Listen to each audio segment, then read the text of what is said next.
Welcome to the Volusia County Council meeting. The meeting will begin in 10 minutes.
Welcome to the Volusia County Council meeting. The meeting will begin in 5 minutes.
Welcome to the Volusia County Council meeting. The meeting will begin in 2 minutes.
Okay, if everybody would find a seat, we'll get started in just 1 minute.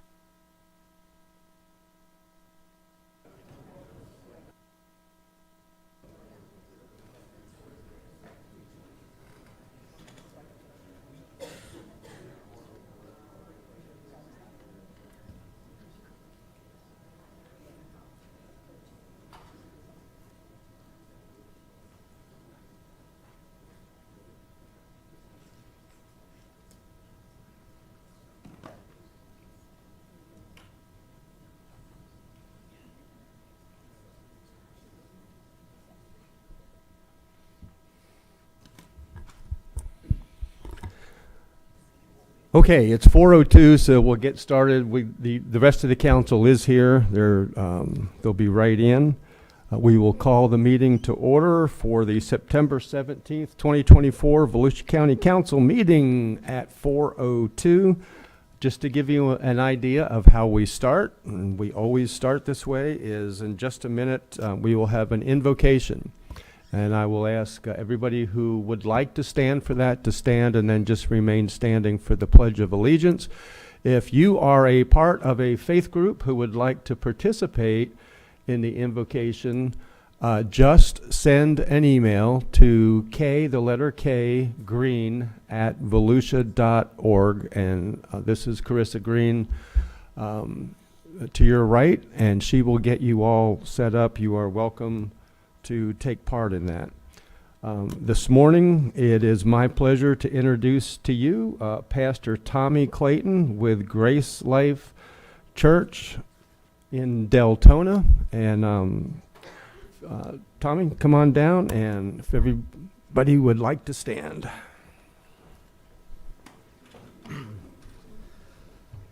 Let's pray together.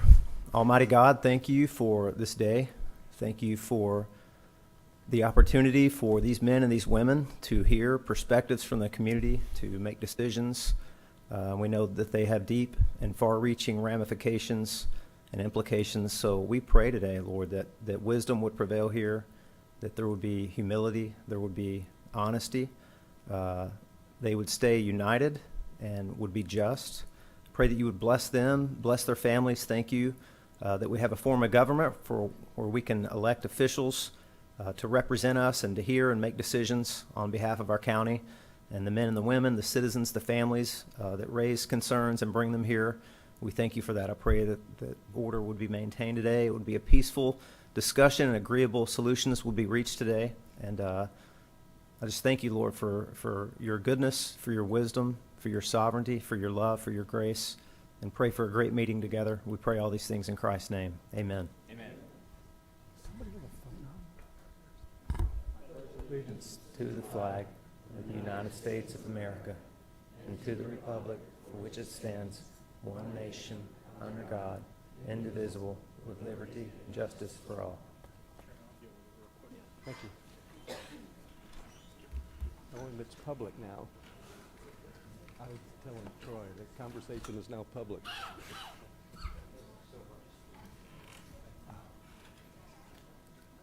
Thank you, Tom.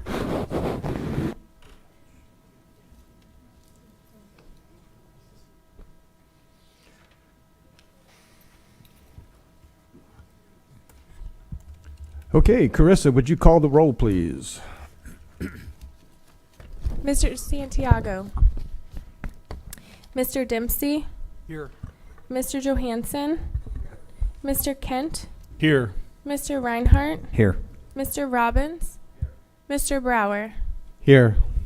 And when Mr. Santiago comes in, we will, at that time, let the record reflect that. We will start the meeting, as we always do, with public participation. We thank you when you come in to talk to us. It's much appreciated.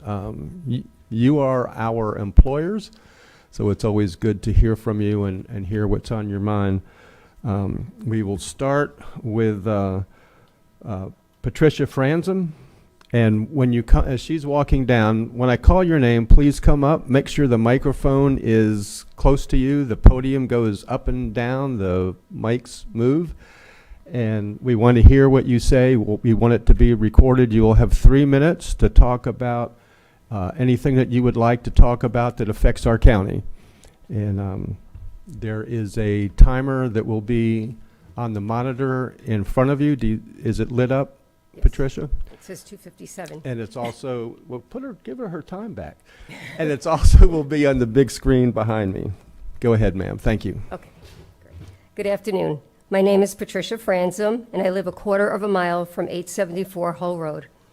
This afternoon, I submit for public record another letter of opposition towards the Belvedere Fuel Terminal. This will be added to the over 4,000 letters and signatures previously submitted. In July, a council member posted details on Facebook regarding a family project. He wrote, "It also teaches our kids that being broke is a choice." Being broke is not a choice. For over 30 years, I worked as a teacher and school administrator in New York.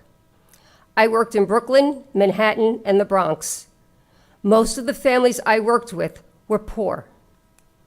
They were born into poverty.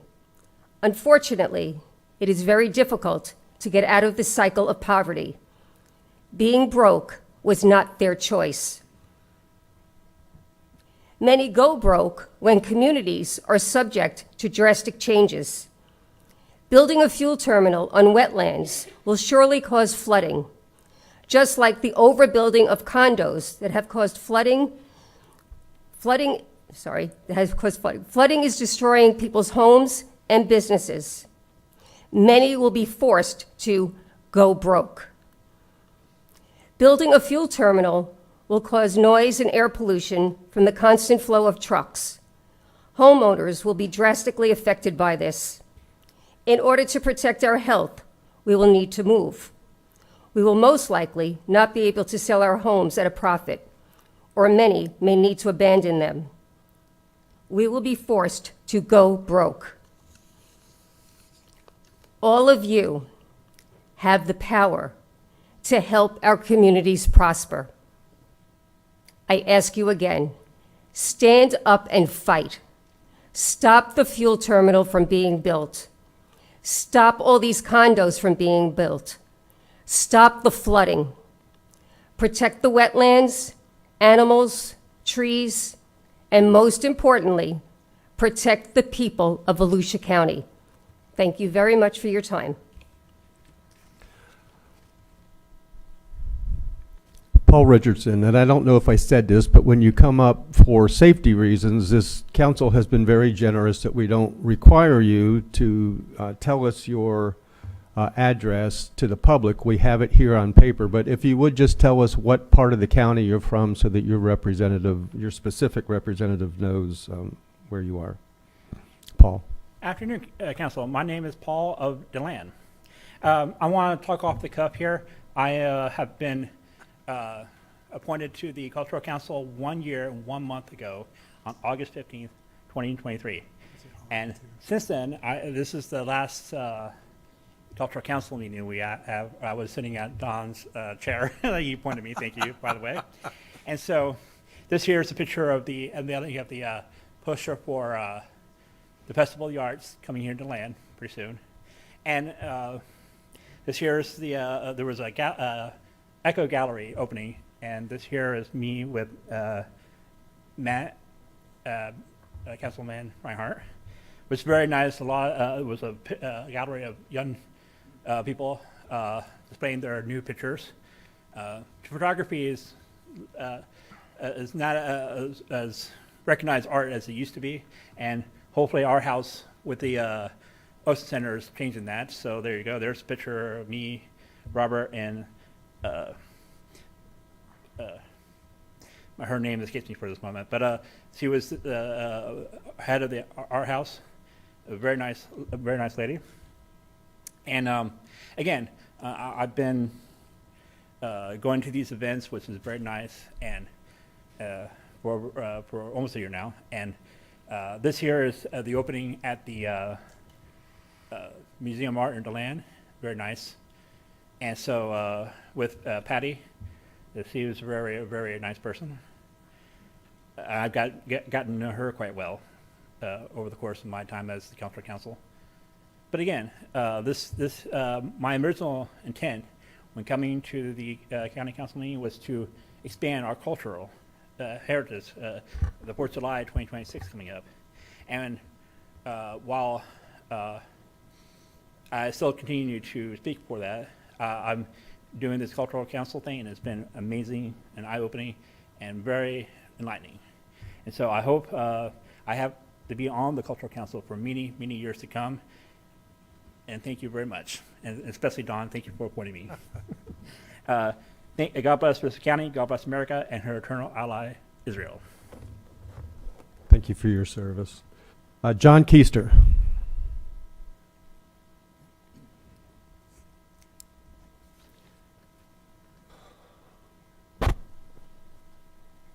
I'm not really on the agenda. I didn't think I was going to get up for till later. I've been trying to get an appearance to petition for my grievances. I'm from District 3. I've endured 30 years of malicious prosecutions and false arrests, and I'm trying to get an acknowledgement from the county council on that. And I say I've spoke before on my last time in jail where I was tortured and maimed, and that's just one of many occasions. And I've been maliciously prosecuted no less than 5 times in 30 years. I've been falsely arrested 6 times and falsely imprisoned 6 times. And I'm trying to get an up or down vote according to beyond a reasonable doubt. I'd welcome your challenge if you don't believe it's happened to me. And I simply want, yes, we acknowledge that it happened. I'd like to get on the agenda. I'm also an expert in democracy, and I would love to give an hour presentation sometime and get put on the docket. And especially 50 days from the next election, maybe next month's docket. And I've got an open challenge. I'm an independent registered voter. I would love to hear from the Republicans and the Democrats on what democracy is. I think it's important to our country, our county, our state, our nation. And I think it's a debate that we need to have publicly. And as I said, one party is talking about the death of democracy and defending democracy. And if we saw the DNC, their convention, and I believe the word was used 100 times, and I challenge everything that everyone thinks they know about democracy. And I would love to participate in that debate. The other issue is my own issue, and I would actually use some of that in teaching democracy, because it's about equal opportunity and fair outcome. The same thing that I say that America's founded on. We are a republic, and which is also designed so that democracy can happen. But it is democratic. It is not democracy. I've contacted two of you and tried to get on I haven't heard back from you. I've tried to get on the agenda. I'd love to talk to you. Mr. Johansson and Mr. Robbins, you're my district councilman. Thank You're you. at the at-large, sir. Thank you. And I'd love to have a discussion with Thank you, you. sir. Your time is up. Call me on the phone. Thank you. Thomas Rutledge.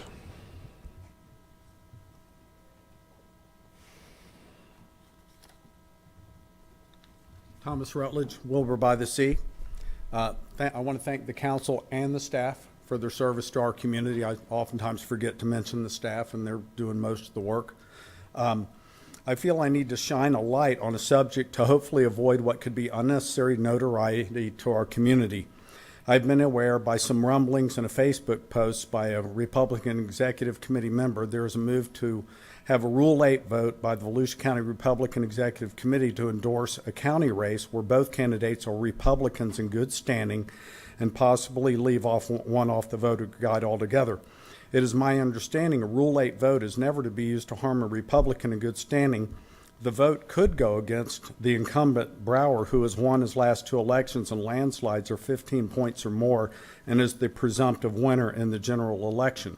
History shows us he will likely significantly widen his margin, and it could be viewed as intended to change the outcome and go against the will of the people.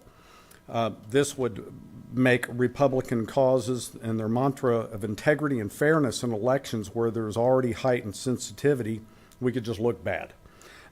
Local Republicans could be viewed as hypocrites, and it could damage Republican causes going forward.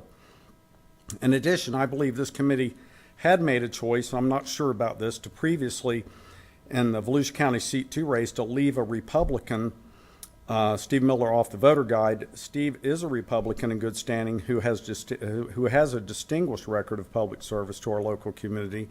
I don't know why this happened, but in my opinion, having not been involved, he should be on a local voting guide put out by local Republican Executive Committee, and I am a lifelong Republican. These together, in my view, could throw enough blood in the water for a national press story that could bring unwanted attention to our community where it all seems unnecessary.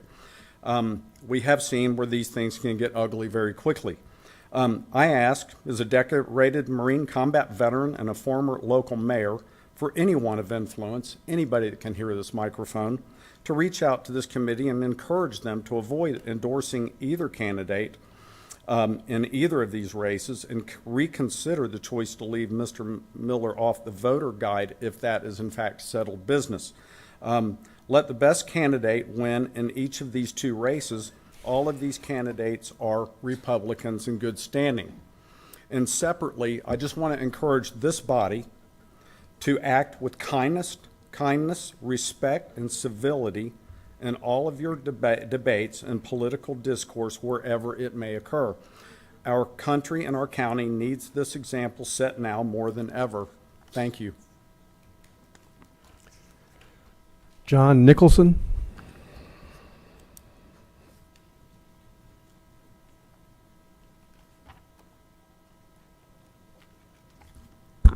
John Nicholson, Daytona Beachside. For the last 75 years, I've never put a sign in my yard. Never advertised who I was going to vote for. It was a personal choice. That's the way I was brought up. You went into a booth, and it was your choice, and you kept it that way. But it's not that way anymore. It's everybody's announcing who they're voting for 6, 8 months, 10 months in advance.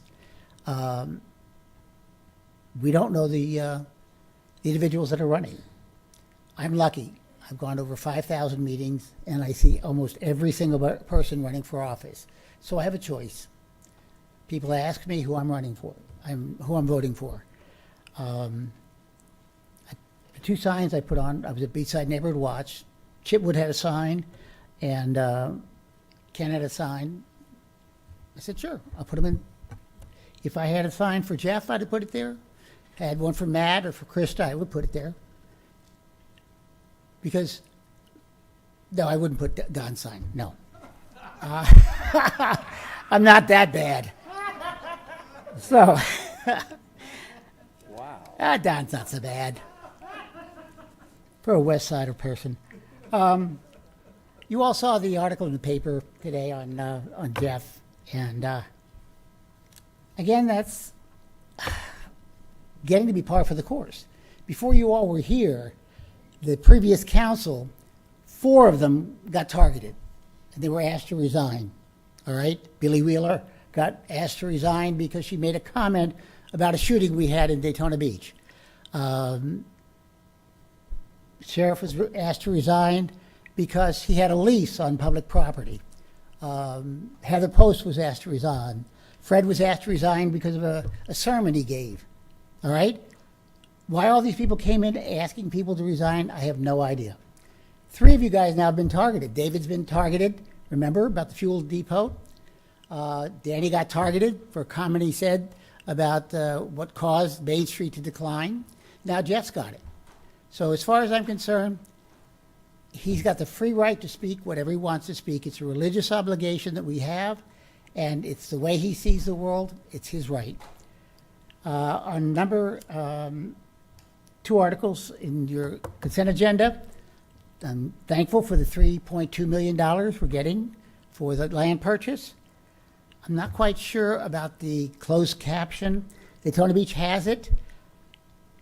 It doesn't make sense. The words don't match any English words that I've ever seen. So if we're going to do this, make sure that we're absolutely positive that they are accurate. And lastly, Nope. more to come. You'll be here at the end. Barbara Sainsbury.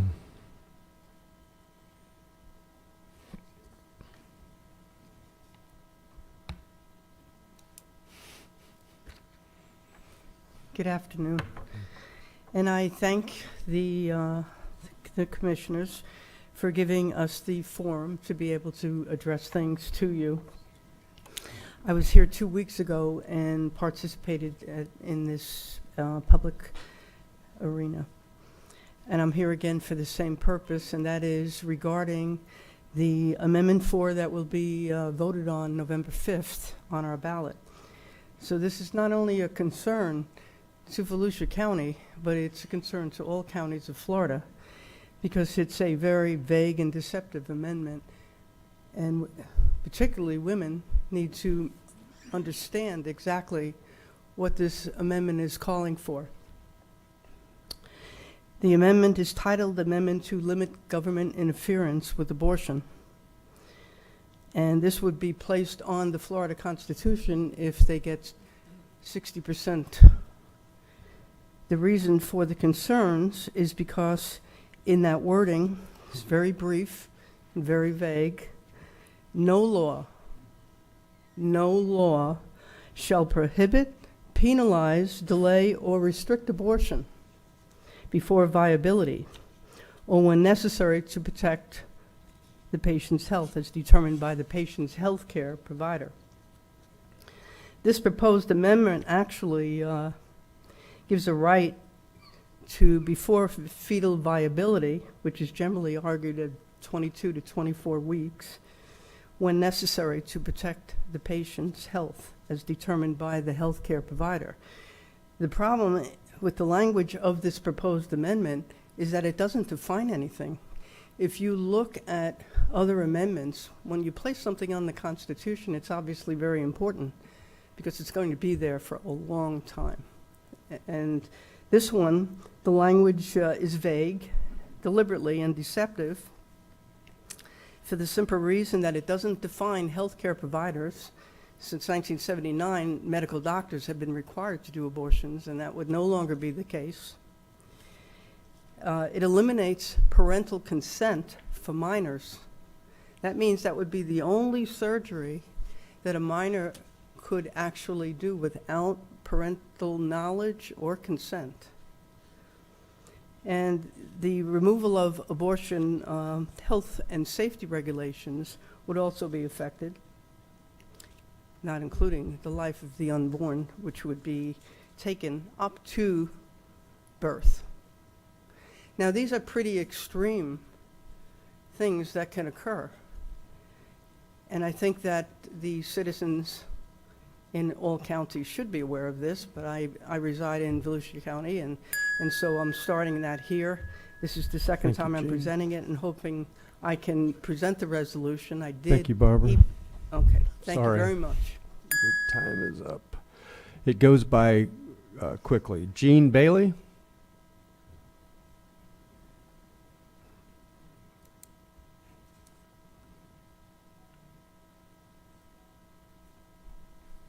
Hello, my name is Jean Bailey, and I've been coming since April, I think, talking with you guys about the free Narcan vending machines I'd like to have in Volusia County. I have put up a couple of them. I wanted to give you a status on the one I just put up last month. It's already had 22 boxes dispensed. I'm getting letters of support. I'm getting thank yous from the community, people that live here, people that need it, people that know it's there. It was a year ago this month that my son passed. So I'm just waiting, and I guess I've been pushed out to next month again, but that's okay. I'll just keep coming and keep reminding you I'm here, letting you know that I'm still out there working on it. I'm getting the machines up. I have 5 machines. I have 2 up. I have 1 ready to go. I'm not real sure where I'm going to put it yet, but it's almost ready to go. I have been working with Dr. Brad, and he's been coming up with suggestions, and he's been trying to help me find some solutions that would be best for the community and for the county. And so I just wanted to let you know I'm still here and I'm still working at it. Thank you. Thank you. Okay, and that ends the public participation for this part of the Mr. meeting. If I you would wanted pardon To me? let the record know that Mr. Santiago joined the meeting at 4:25 p.m. Yes. So we have a full house here. Okay. First item is to approve the agenda. Is there a motion to approve the agenda as written? Yes, Chairman. Motion to approve the agenda as written. Second, Johansson. Okay, we have a motion to approve by Vice Chair Kent and a second by Councilman Johansson and a comment by Councilman Robbins. It'll wait for the consent. Pardon me? It'll wait for the consent. Okay. Okay. So all in favor of approving the agenda, say aye. Aye. Any opposed? Agenda is approved 7-0, so we will go right into the agenda. And the next item then is the consent agenda. Does anyone have an item they would like to pull for either a comment or a vote? Councilman Robbins. Yes, Chair. L, please. Just for comment. Hey, brother. L for comment by Councilman Robbins. Chairman, I'll make a motion to approve the consent agenda as presented by staff. Second, Johansson. Okay. Vice Chair Kent makes a motion to approve. The second is, once again, by Councilman Johansson. Any other discussion? Then all in favor of the consent agenda, please say aye. Aye. Any opposed? Good job, George. The Vice Chair says, good job, George. And we have a request for a comment from Council Robbins on letter L. Thank you, Chair. Now, this is a initiative that was put forward to acquire some acreage down in southeast Volusia. I'd just like to get Brad to highlight a little bit of the program and what this project brings to us as a county and to conservation, environmental protection in the Indian River Lagoon Basin. The masked man. Yes, sir. Brad Burball, Community Services Director. So this was previously approved for purchase by this council. At that time, I had shared that the Florida Forever program would reimburse us for the largest parcel at a little over 2,000 acres. So this is the agreement with Florida Forever to reimburse us, but this is a strategic acquisition in terms of water quality and quantity. So number one, provides filters or the kidneys of the water that's running off of Edgewater and flowing south into the Indian River Lagoon, quality. It also provides important floodplain protection in terms of water quantity. So this connects with a larger 1,800 acre piece that's owned by the Water Management District that really will serve as protection of that floodplain in the Edgewater area. Will you take a question? Yes, sir. Councilman Santiago. Can you, if you're knowledgeable on it, you're a smart guy, so I hope you can. Can you elaborate a little bit more on that floodplain and how it helps, and what do you mean how it could help that area? Can you give us more? So if you look at all of our acquisitions this year, we're not only, we take a strategic approach to acquisitions, and we're not just looking for, recreational component. We're looking for other environmental benefits. So what this means is if we provide a basin, and that's essentially what this is, between 95 and Silver Palm or Air Park Road, a basin for the water to flow from east to west and then north to south into the lagoon. That's water that's not being, in our stormwater system. It's water that is not, flooding people's homes. And so these strategic acquisitions or basins that we're acquiring have dual purposes. So would you say, I don't want to put words in your mouth, but would you say actions like this are actions that the county council and the county staff is taking to help alleviate potential for future flooding in certain areas? Yeah, absolutely. It's a smart growth strategy at the end of the day. And we have other properties that are identified that we hope to acquire in the future to help along with these types of issues? Absolutely. One of the bigger ones we're working on right now is a 2,500 acre piece that is adjacent to Lake Harney that will provide significant upstream benefits because the St. John's flows north. So if we can capture it south of county and when it flows north to where the population center is, certainly will provide benefits to our residents. So on target is another 20, I hate to repeat because I want to make sure it's clear. That's why I do that sometimes. On our target list is 2,500 additional acres to help in this water discharge areas also? Yes, and we've applied for a Resilient Florida grant to help us fund the purchase of that property. Awesome. I don't like to tell the media what to print, but those seems like good stories of the things we're doing to help with flooding. Thank you. Yes, sir. You're not done yet. Oh, Councilman Reinhardt. Thank you, Chair. Yeah. On that list of properties, the A list, as we refer to, how many other properties after this one are on that list for potential purchase that would help? So I'd have to look at the list for floodplain protection, but we have 27 on the list. 27 on the list total. We have 6 purchase offers accepted and approved by this council. That includes this one. Six additional offers we're waiting for feedback from the owners, and 8 properties under appraisal. Okay, just out of curiosity, if we could I get the information with respect to the floodplain issue that you just brought up? And that's on those future properties, yes, just out of curiosity. Absolutely. Thank you. Councilman Robbins. Thank you, Chair. Brad, often, we get vilified, you know, or told we're not doing enough. And I just wanted to highlight the great work that you and your team are doing for this initiative, and that we are listening. And this is all hands-on-deck approach countywide, because I know I notice it. I can only imagine my colleagues notice it well, and I just wanted to say thank you for this, and that we appreciate your hard work. Again, I will say it's team effort, but I think there's a balance of green infrastructure, that's just what these acquisitions are, and gray infrastructure, which is that, stormwater infrastructure. So balancing those is a benefit to our residents and taxpayers. Thank you. Troy Kent. Thank you, Chairman. Dr. Burball, did you say 2,500 acres? Yes, sir. And when is the timeline for that to happen? So it will be, we're looking for a partner to acquire it because it's 5,000 acres. I'm sorry. Are you talking about the Lake Harney piece that I mentioned? 5,000 acres. It's a very large piece, so we're looking for a partner. It's going through the Florida Forever process. It will be on their list next March, where they would be a partner. It's a long 2-year process to get on their list, so we're moving that on a simultaneous track. The team has applied for a Resilient Florida grant to be a funding partner as well. So typically on these projects, we have multiple pathways that we're working in order to bring the property into public ownership and that initial investment. Okay. George, who made the final decision to hire this guy? I'm serious. Really, I want to know. Who was it? George. Me. Take yourself out to lunch. I was going to ask you to take whoever. I'm going to tell you why. You're a hard worker. You're bright. You come prepared.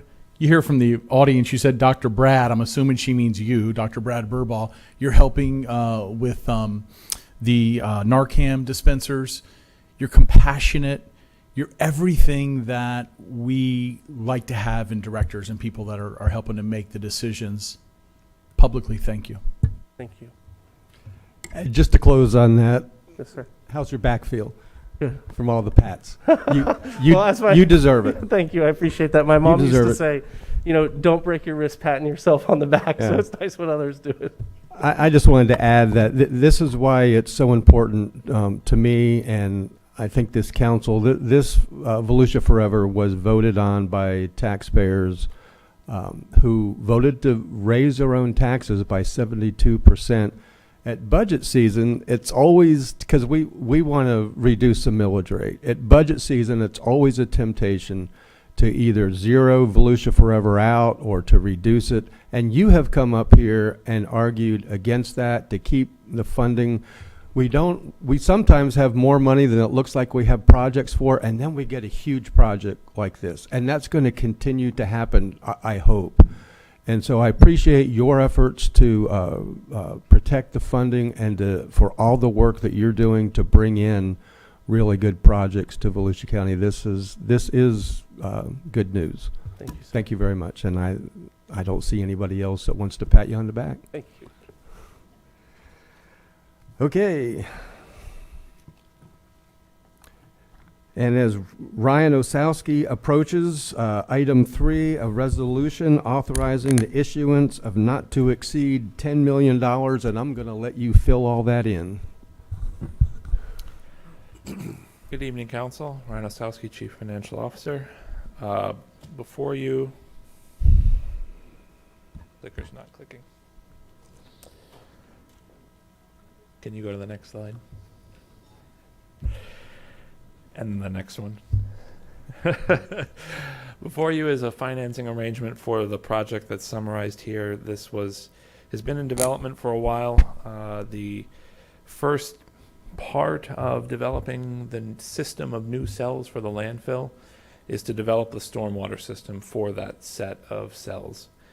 The stormwater system is for the 271 acres that it's going to cover. It's going to enable over 100 years of landfill capacity. The council previously approved this project in multiple dates as listed. It's funded $15 million from the Coronavirus Local Fiscal Recovery Fund from ARPA. This is the remaining piece of the funding, $10 million debt issuance.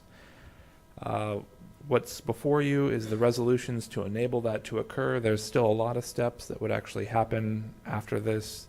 Behind me, I have Jay Glover, who is from PFM Advisors. He's our financial advisor that works on structuring debt deals and recommending how we should do them. I'm also joined by Tanner Atkinson from Bryant Miller Olive, who is bond counsel and also disclosure counsel. They have been working with me for the last 2 months and will continue to work for another month to actually make all this occur.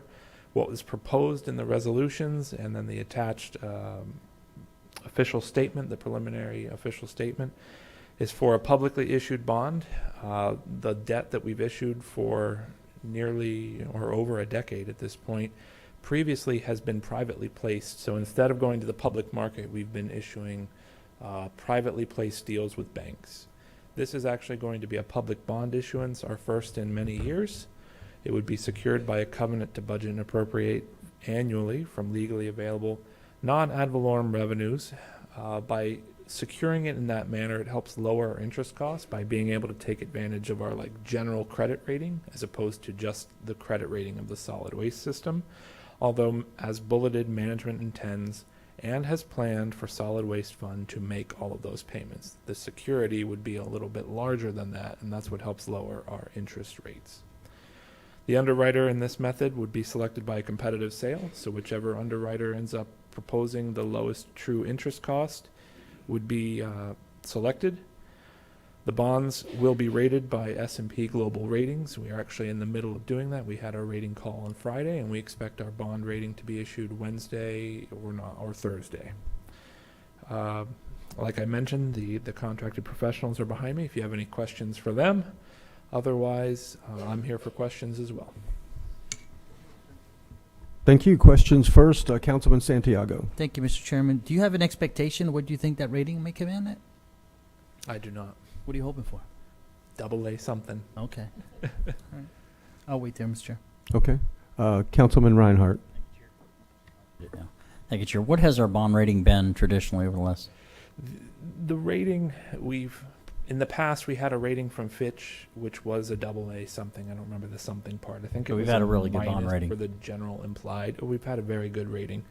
The actual bond that they were rating was a tourist development tax bond. It was only secured by the tourist development tax, so that was an A+ rating as opposed to a AA.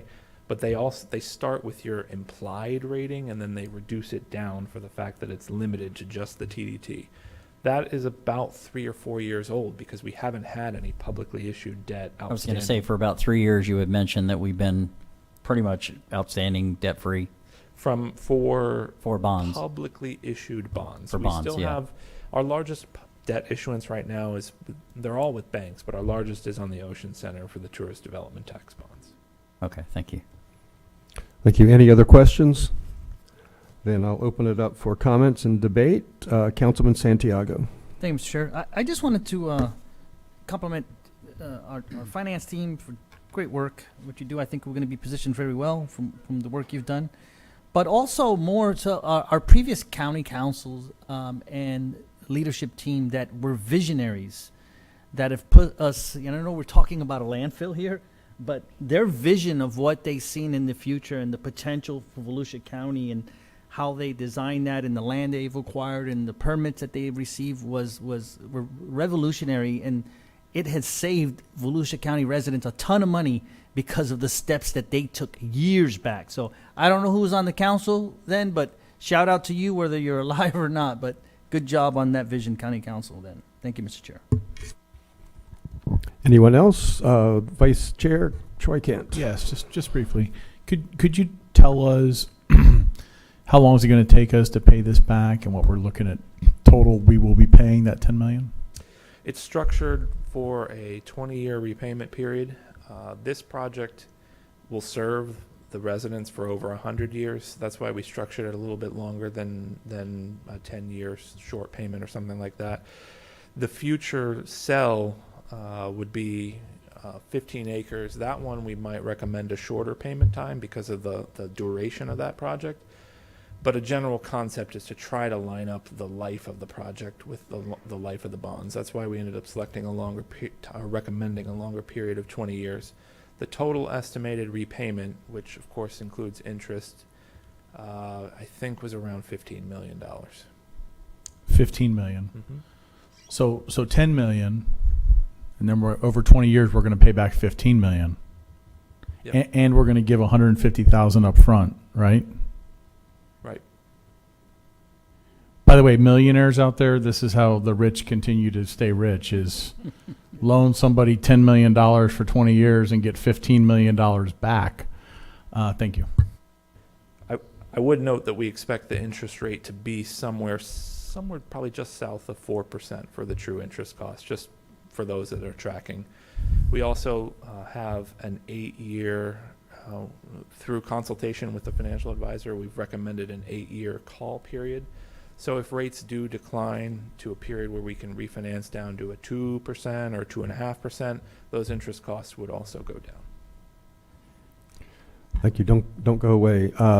Councilman Santiago, before you make a motion, I'll ask you if you will offer your fellow councilman, Matt Reinhardt, the grace to ask another question.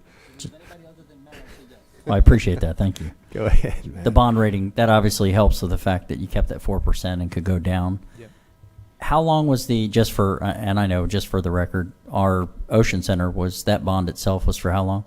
I believe it's 30. 30 years. Yep. And how close do we are to It's 2036. 2036? Significantly more or about the same of what this? The interest rate, I think they refinanced it during... They refinanced due to the bond rating, probably. They refinanced when interest rates were lower. Right Oh, now, when they you were know lower, the interest okay. rates are a little bit higher right now. That's why I mentioned the 8-year refunding period, because in 8 years we'll be open to be able to refund it. We considered a 5-year refunding period because maybe rates will be lower than that, but we also would expect us to pay a higher rate today if you don't give the bondholders a longer period of time. So we worked on a couple different scenarios, me and Jay, the financial advisor, and Gotcha. we landed on 8 years being the sweet spot. Okay. Thank you very much. Appreciate it. And that's why we are glad you are here. Amen. Ryan. Councilman Santiago. Thank you, Mr. Chairman. Move to approve. Second. We have a motion to approve the bond issue by Councilman Santiago, and the second is by Councilman Reinhardt. Any other comments? Vice Chair Troy Kent. Council, this project needs to happen. I'm in total agreement with all of that. I don't like the 20-year timeline on it. It's too rich for my blood, paying back $15 million when you're borrowing $10 million and they want $150,000 off the top. Jake, I'm a hard no on this one today. That's just where I am. Okay. We have a motion on the table to approve by David Santiago, a second by Matt Reinhardt. Carissa, would you call the roll? Mr. Santiago, Yes. Mr. Dempsey, Mr. Johansson, Yes. Mr. Kent, No. Mr. Reinhardt, Yes. Mr. Robbins, Mr. Brower. Yes, so the motion is approved, 6-1.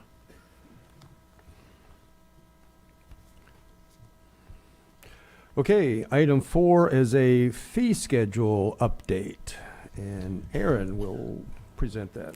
Good afternoon, Council. Aaron Van Cleek, Deputy Finance Director. What we have before you today is the revised fee schedule.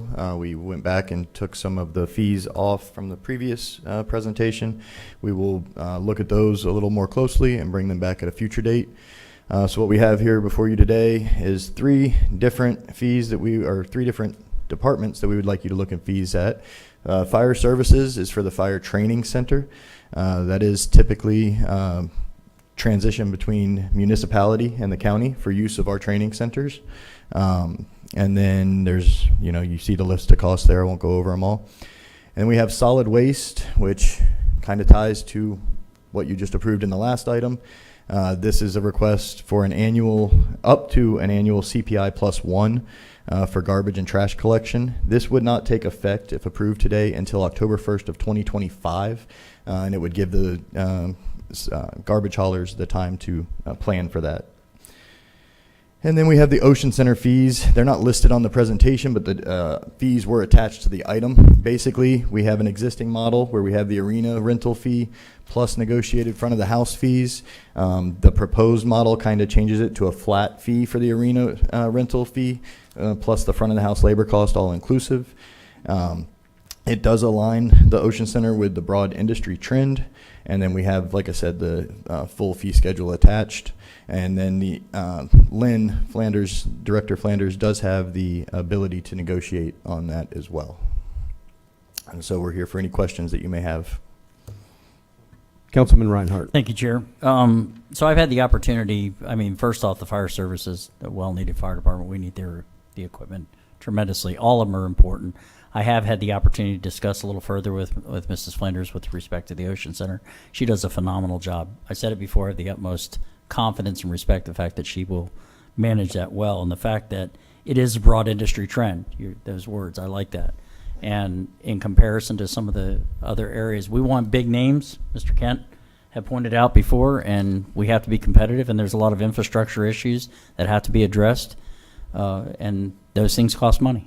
And I think the fact that she has the ability to negotiate those fees is important as well. And I, again, have that faith in her being able to do that. So I'm a big yes on this. Thank you. Just a couple of quick questions from me on fire service. I think you answered my question. Who is being charged? It's all municipalities. Is it all municipalities within Volusia, or do you have any outside people? I believe, where's Chief at? Of outside of Volusia as well. Well, he's coming down. Do our own municipalities, are they aware of this change yet? Okay. Well, that's one point I wanted to make. Joe King, Fire Chief. None of these changes are immediately going to impact the municipalities. We still have the same training scheduled every year. We do quarterly training at the training center. All the municipalities come and train with us. There's also a West Side contingency where there's a training day out there. So this won't affect anything that we have in place. This is just to bring fees up to what current fees are across the state, match the equal fees, but if there's any over and above training that we're not already currently doing. So this isn't going to change anything we've currently done for the last 2 or 3 years. Okay, great. You've got a good facility, and I'm not surprised that other people want to use it. Right, and in the last couple of years, we've seen more and more training with all the municipalities, all of us getting together and getting the ISO training out of the way. So. Okay, thank you very much. The last question is probably answered as well. It has to do with the Ocean Center. I think the director is here, and she might not need to come up, but there was one huge change, and I think you just cleared it up for me, and the arena went from 4,000 to 35,000. I'm just concerned. I don't want to shut down the Ocean Center. I know Director Flanders doesn't either. Is that the one you're going to negotiate? So when you look at the 4,000 to 35,000, you're looking at where we combine those fees. So typically now when someone comes in, they pay rent and then they pay for fees. That would include, and I actually have it here, the front of house, which is the ticket takers, box office, security, crowd managers, ushers, and the EMS staff. So we are combining all of that into one fee. So we looked at the history and the averages of what we are spending on those on a per hour and applied that to a per type of event and came up with just combining those fees. So there's 2 drivers in that number. So we just discussed the labor. There's no change in the labor. There is a change in the rate for the rent. We are at 43 cents per capita per seat right this minute. We did a comp set of about 10 arenas and performing arts centers in and around the area in Florida and up into Georgia. And we found that at 43 cents, the Peabody is right at $1.43, and then the next one, even close, was $3. Most people are at $5 or $7. So we are undervalued. So we're proud of what we have, and we should price it accordingly. So we are proposing that we go up to $1.50, which is just close to what the Peabody does. And again, having the opportunity and the given the go-ahead from George and Suzanne to say, yes, negotiate when you need to. I mean, we will definitely look at that when we're sitting across the table from all our deals are different, every deal when you get into the entertainment side of the house. And we plan to use that to negotiate. The labor is pretty fixed. There's not a lot we can do there, but we'll have some play in the rental rate. Okay, great. Before you leave, I don't want to steal your thunder. When are you going to announce about October?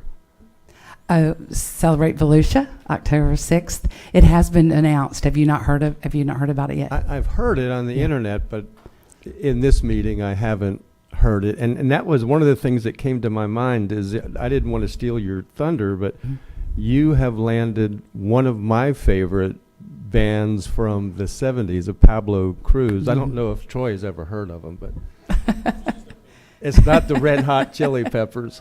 Close. But good job. The whole event is going to be so good for Volusia County. So well done on that. Thank you. Any other questions? Vice Chair Kent. Yes, and Ms. Flanders, the question is not for you, but thank you. I appreciate you being here. Mr. Van Cleek, so, and Chief King, could you come back down just for a minute? When's the last time the county has adjusted its rates to rent our facilities? Do we know? Has it been a hot minute? It's okay. Yeah. Multiple years? I believe it was before 2000. Okay. And that's my point. These gentlemen have heard me say this before, but George, because some of these increases are, when you look at them, I was like, oh, that's a pretty decent increase. I'm not going to say no to it because I think you're right. It's needed. It's appropriate. It should happen, but these incremental increases should be happening every year, every 2 years at a minimum, George.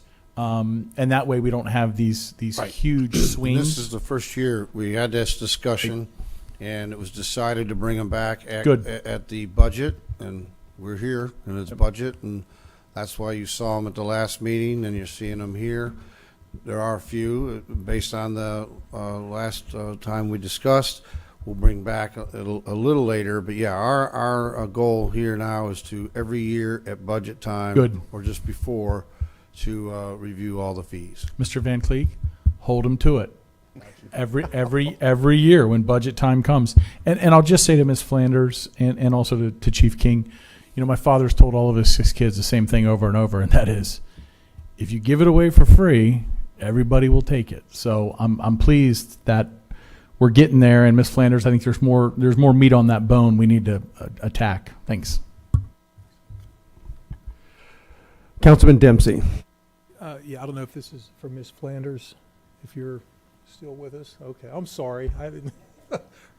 Or maybe George can answer this for me before I make you walk down here. Are we still able for the arena house rental? Are we able to still have the option of either a flat fee of $35,000 or less, or go back to the basically profit sharing deal of $4,000 plus a percentage of the box office? Well, that'll be up to Lynn in terms of, like she said, we look at the various events. Some events, there's a lot of food and beverage, so therefore that might be more valuable to us if we're bringing in that food and beverage. Of course, when we do conventions, we're looking at how many room nights are they in the community.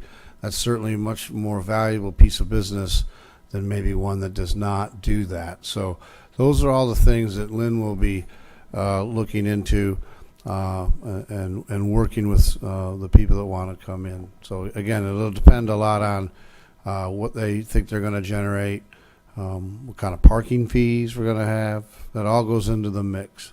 So they'll have that. She'll have that ability to negotiate that. Okay, so this is not set in stone, the $35,000. We're going to offer a lot of latitude to Ms. Flanders to be able to come down, not only on the price, but on the way we collect money, either through a straight lease or profit sharing. Yes. Okay. We will lean towards the flat fee, though. Just that's where, and then we'll work backwards when we start to negotiate. Like that's our. And let me just also add, she didn't get into it, but you take like the $4,000 and versus the flat fee.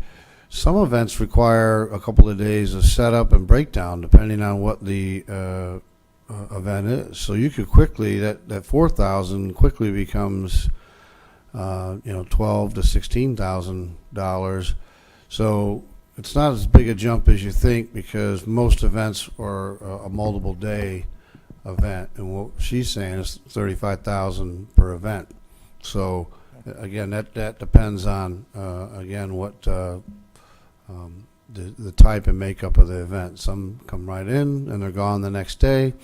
Others are there with us for several days. Okay, I just know I've promoted a few big events actually over my life and some smaller ones. And I know it's going to probably draw more people if you give them the option to not have to outlay so much upfront money. Mm-hmm. A lot of them would rather risk $4,000 in a percentage of the box office than outlay $35,000 and then have something happen where they walk away with a huge loss. I think a lot of potential promoters would much rather have profit sharing and loss sharing with the county as opposed to all this upfront money, because there's a lot more risk, I think, for them. So I would just hope that we're not going to try and scare people off of the lower amount with profit sharing as opposed to just the flat lease, because I think we'll get a lot more promoters approaching us if we give them the option of either or. So, thank you. Thank you. Councilman Robbins, are we continuing questions? Yeah. Okay. Aaron, Alex, Aaron. Hey, real quick, thank you for putting this together. Several years ago, on past council, we changed the tipping fees because they weren't changed for about 20 years. And my memory is still there a little bit, but from what I recall, we did it in preparation for these new cells as well. Do we have an idea of what the tipping fees were, what we raised them to, the time period, and the math in between? I'm sorry I would ask you this in the staff meeting, but it just dawned on me. I just don't want to tip. I just don't want to charge people to death. Yeah, I'll let Regina answer the specifics on the numbers. What I will say is when we raised those, that was based on a financial analysis, knowing that we were going to do the landfill stormwater system and the cell construction. What changed between when that analysis was performed and those tipping fees were done is really the hyperinflation that we saw that's caused some of these projects to really go up in price. And the CPI plus one that we're looking at is really in an effort to avoid having to do large increases like we've talked about over, because we haven't done them for 20 years, and do those incremental increases. I'll let Regina handle what we changed the last time. Last time we raised the tip fees, in 2002, garbage was at 34 a ton, and in 2022, we raised it to 37 a ton. So for 20 years, we were at 34 a ton, went to 37, and with the hyperinflation, we're proposing the CPI increase to do small incremental increases each year to keep up with rising costs and inflation. And what we've seen is both Seminole and Orange County, since we've raised our fees to, I think, 37, they've actually come up and gone even higher than what we're at now. I think we're upwards of $40. Do we know how much additional revenue that $3 a ton would bring in? Yeah, it's basically additional 10% in revenue on top. I'll let you answer that. Too soon to say a ton of money?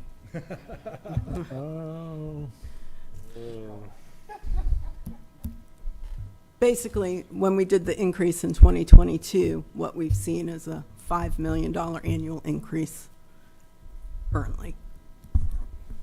Okay. And where's it going to go from here? It's going to go up another couple bucks, or we?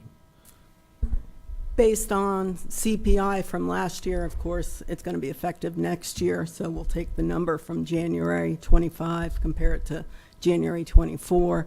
Right now, it would go up 7%, and it would be about a $2.30 increase to garbage. Council, thank you guys. Sorry.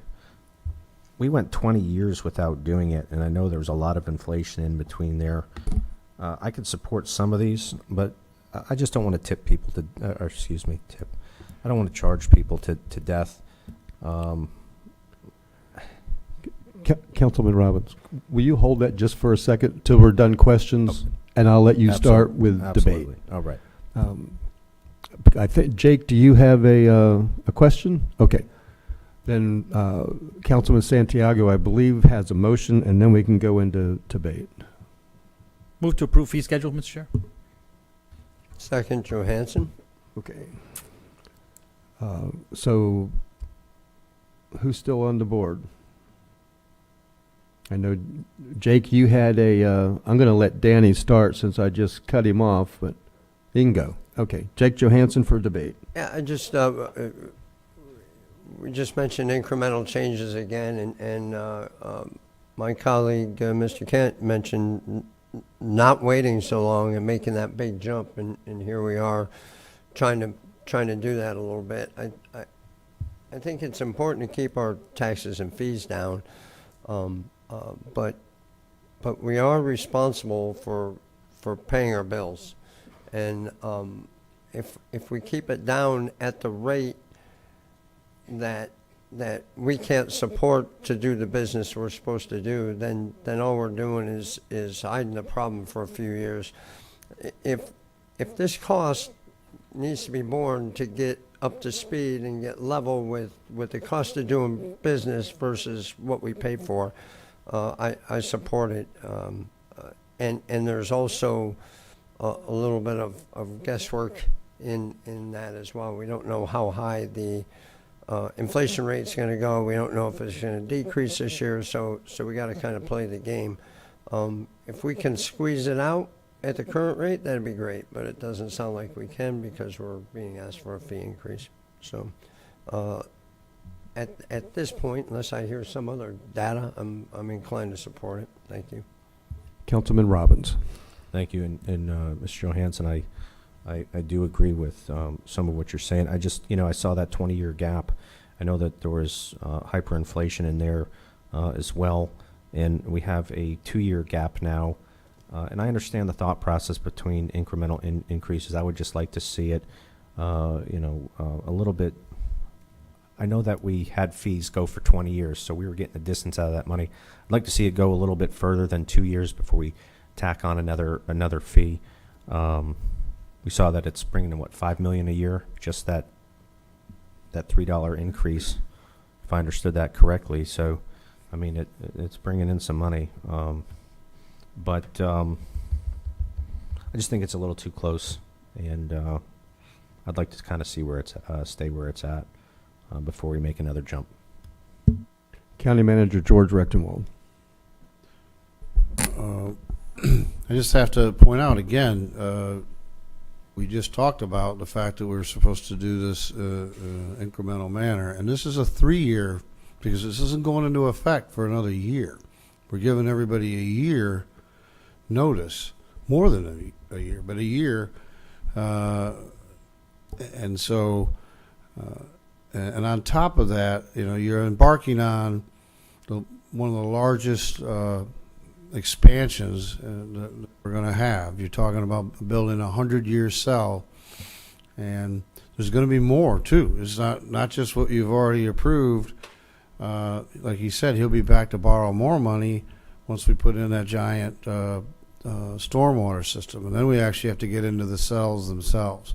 So it's expensive to run a class 1 solid waste household garbage solid waste system. It's a lot of science to it, and it's a big project, and we're just trying to do the responsible thing. And again, even with this increase, we'll be less than our neighbors all around us. Everybody around us is charging more in tipping fees. It's really a credit to the staff and the people out there that, yeah, we were able to make it go for quite a long time. But I think that's been a great benefit, and it's always our goal to continue to provide those services at the lowest rate possible. But again, when you're talking about this too, to the average person, we're talking about per ton. And most people put in a few pounds of garbage. So this is something that for the average person, yes, there'll be an increase eventually that'll work through the system to them as a consumer, but it should be it'll be very minor compared to what we're talking about here with this amount of tonnage. I was just consulting with Regina. The $5 million number was two things. It was the fee increase, and then we also had a tonnage increase related to the storms. The budgeted revenue for the next budget is $28 million. Divide that by $37 a ton, multiply it by the $3 increase. The $3 increase is about $2.3 million a year. Okay, thank you. I don't see any other comments, so I will call for the vote. Would you call the roll, please, Carissa? Mr. Santiago? Mr. Dempsey? Yes. Mr. Johansson? Yes.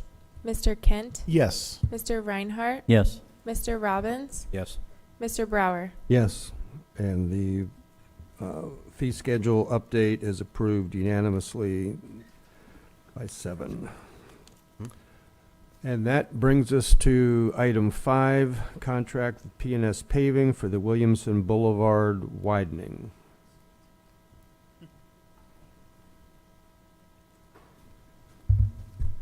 Good evening, Tad Casbier, County Engineer. This is a contract with P&S Paving for the section of Williamson between Strickland Range Road and Hand Avenue to widen it from 2 to 4 lanes. Contract amount is $10,080,000. Staff recommends approval.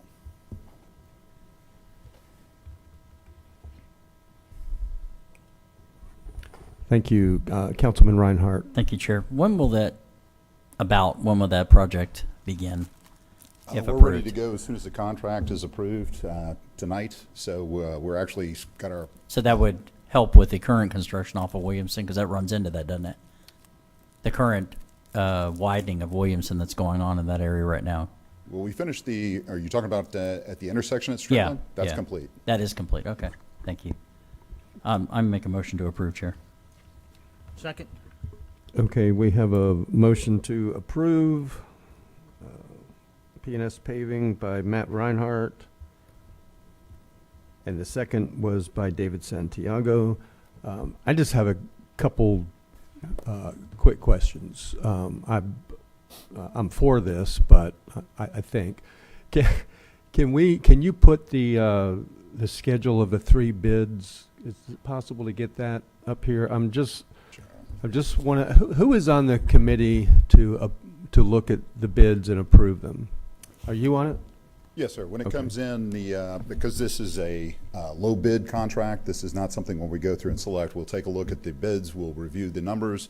I look at it, my project manager looks at it, and then our consulting project manager, as well as our construction manager, look at the bids. Is it strictly low bid? Are you required to just take the low bid? That's what we had selected for this means and methods for selection. Yes, sir. Okay. Okay, I'm just wondering and looking at the 3, there's $785,000 difference between Halifax paving in section 1. Every other section they were lower, and my only concern is that they're both good companies, P&S and Halifax. Did Halifax see something? Are we leaving anything on the table that affects safety or materials that Halifax was a little more in that section, but lower everywhere else? Well, just as an explanation of what the different sections are. Section 1 is actually the road construction contract itself. That's the actual widening portion of it. Section 2 is there's a Halifax Health emergency room that's going in the southeast quadrant of the intersection of Hand Avenue and Strickland. They're just basically piggybacking on our contract to construct their driveway connection. We didn't want their contractor out there building a driveway. At the same time, we're constructing a project in that area. So this is something we occasionally offer. They're responsible for that amount, the $112,000. So as far as the county's concerned, that amount is unimportant. That is somebody else's requirement. Sections 3, both A and B, and Section 4, those are tied to utility work that we're doing under JPAs. Section 3, A and B is for Daytona Beach utilities, and Section 4 is for Ormond Beach utilities. For the JPA, we bid their design contracts as a part of ours. Our contractor then builds them. It helps with scheduling and keeps things moving along, and they generally get a slightly better price overall, not necessarily in this case, but as far as the county is ultimately concerned, we go by what is best for us. We actually look at just really Section 1 as the only part that we're ultimately responsible for. The other numbers, it's really up to the developer or the two utility companies as to whether or not they do the work. Under this contract, they can always pull out and have the work done separately, or in the case of the developer, wait until we're done. But all we're evaluating is that 8.7 versus the 9.5, and for us, that's a significant amount overall. Okay. When we did take a look at the bids, we didn't see anything out of line with PNS's numbers in terms of what their asphalt costs were, what their piping numbers were. Those material items are really what we're looking at to see if there's anything unusual, or if they really, it's more looking to see if they've skipped something or omitted something. If they didn't fill in a cost for a type of asphalt that we need to have, that would raise a red flag, but or a really low number compared to everybody else. But even in that case, we'd contact them, try to make sure that that number is a good and reasonable number, or that they intentionally did that, and if so, then we move forward. We always give them the option to pull out if there's something unusual. Okay, thank you. Section 1 is important, so I Sir. needed to ask. Thank you for the explanation. And we have a motion to approve by Matt Reinhardt, seconded by David Santiago. Are there any other comments? All in favor, say aye. Aye. Any opposed? And item 5 is passed unanimously, 7-0. Item 6 is to accept and ratify the Federal Aviation Administration Grant Project number, and I'll just let you talk about it. Cyrus. Gentlemen, good afternoon. Mr. Chair, gentlemen of the council, Cyrus Callum, Aviation and Economic Resources. So this item is to accept and ratify the Federal Aviation Administration grant, and this is for the construction of runway 25, which is one of our primary commercial service runways. Our runway safety area, this is to make it safe, and this is the result of our annual inspection that we have from the safety and certification inspectors. And this is in the amount of nearly $5.9 million. This is a 90% grant, and so we've already covered our 5%, and the state's already covered their 5%. Excellent. Councilman Reinhardt. Thank you, Chair. I love when I see the word revenue. Yes. That's always a good thing. And the fact that 95% of it covers the cost, it covers 95% of the cost. 90% of it. 90% of it. And 90 is still good. The state takes care of the other 5%, and we only pay 5%. We have to take the 5. Okay. Yes, I'm motion to approve. Okay. Councilman Reinhardt makes a motion to approve, and the second was by Jake Johansson. Any other questions? Any comments? All in favor, say aye. Aye. Any opposed? Motion carries 7-0. Thank you, gentlemen. Which brings us to item 7, a budget resolution authorizing imposition of special assessments against non-public hospitals. Good evening again, Council. Ryan Ostowski, Chief Financial Officer. Items 7 and 8 are actually related. If you recall, this is the third year worth of this program that we're implementing. These items are both related to the hospital directed payment program. This was a program that was brought to us by a consulting group that was working on behalf of the hospitals. The hospitals want this program because what it allows them to do is take advantage of some federal Medicaid funding. So by levying this special assessment on these hospital properties, we collect $47 million roughly that then we remit to the state. The state uses that $47 million as the state match in required state sharing for Medicaid, and they're able to draw down the 60% federal share, put those two pieces back together, and through some sort of funding distribution formula, it makes it back to the applicable hospitals. It's not a one-for-one, but it's definitely a program that's beneficiary to the hospitals. It actually works similar to item 9, which is our PEMT program, which I'll reserve comments for that until we get there. But items 7 and 8 are both the imposition and the budget resolution to provide the revenue and expenditure authority, and then item 8 is the agreement with the state to agree to remit the $47 million to them so that they can make this program work. Thank you. Councilman Santiago. Quick question before I make a motion. Since he explained 7 and 8, can we make a motion to approve 7 and 8, Mike? I think they have to be separate. They're not a public hearing item, 7 and 8, so I don't believe so. Item so 7 had to be advertised in the newspaper. I would keep them separate then. Okay. Mr. Chairman, I move to approve the budget resolution as presented. Second. Oh. A motion to approve by Councilman Santiago, and the second is by Councilman Johansson. Any other questions? Councilman Ryan? No, I'm Nope. good. Any other questions? Comments? Then all in favor of approving the budget resolution, please say aye. Aye. Any opposed? That is approved 7-0, which takes us to item 8, letter of agreement. Go ahead. Item 8 is the expenditure piece of what I just talked about. Okay. And it didn't change No. since item 7? Councilman Reinhardt. Motion to approve. Councilman Reinhardt makes a motion to approve. David Santiago seconds it. No questions, no comments. All in favor say aye. Aye. Any opposed? And that is approved 7-0. Which takes us to item 9, publicly owned and operated emergency medical transportation, Medicaid managed care. So item 9 is very similar to item 7 and 8. The difference is with 7 we're levying a tax on the hospitals. With 9 we're contributing general fund revenue to stand in the state's share. So we send up the 40% from the general fund. We get back the 40% plus the 100%. The federal the 40% plus the federal 60% to make 100% we get back. So the total revenue we'll get back is $5.5 million for a net revenue of $3.2 million.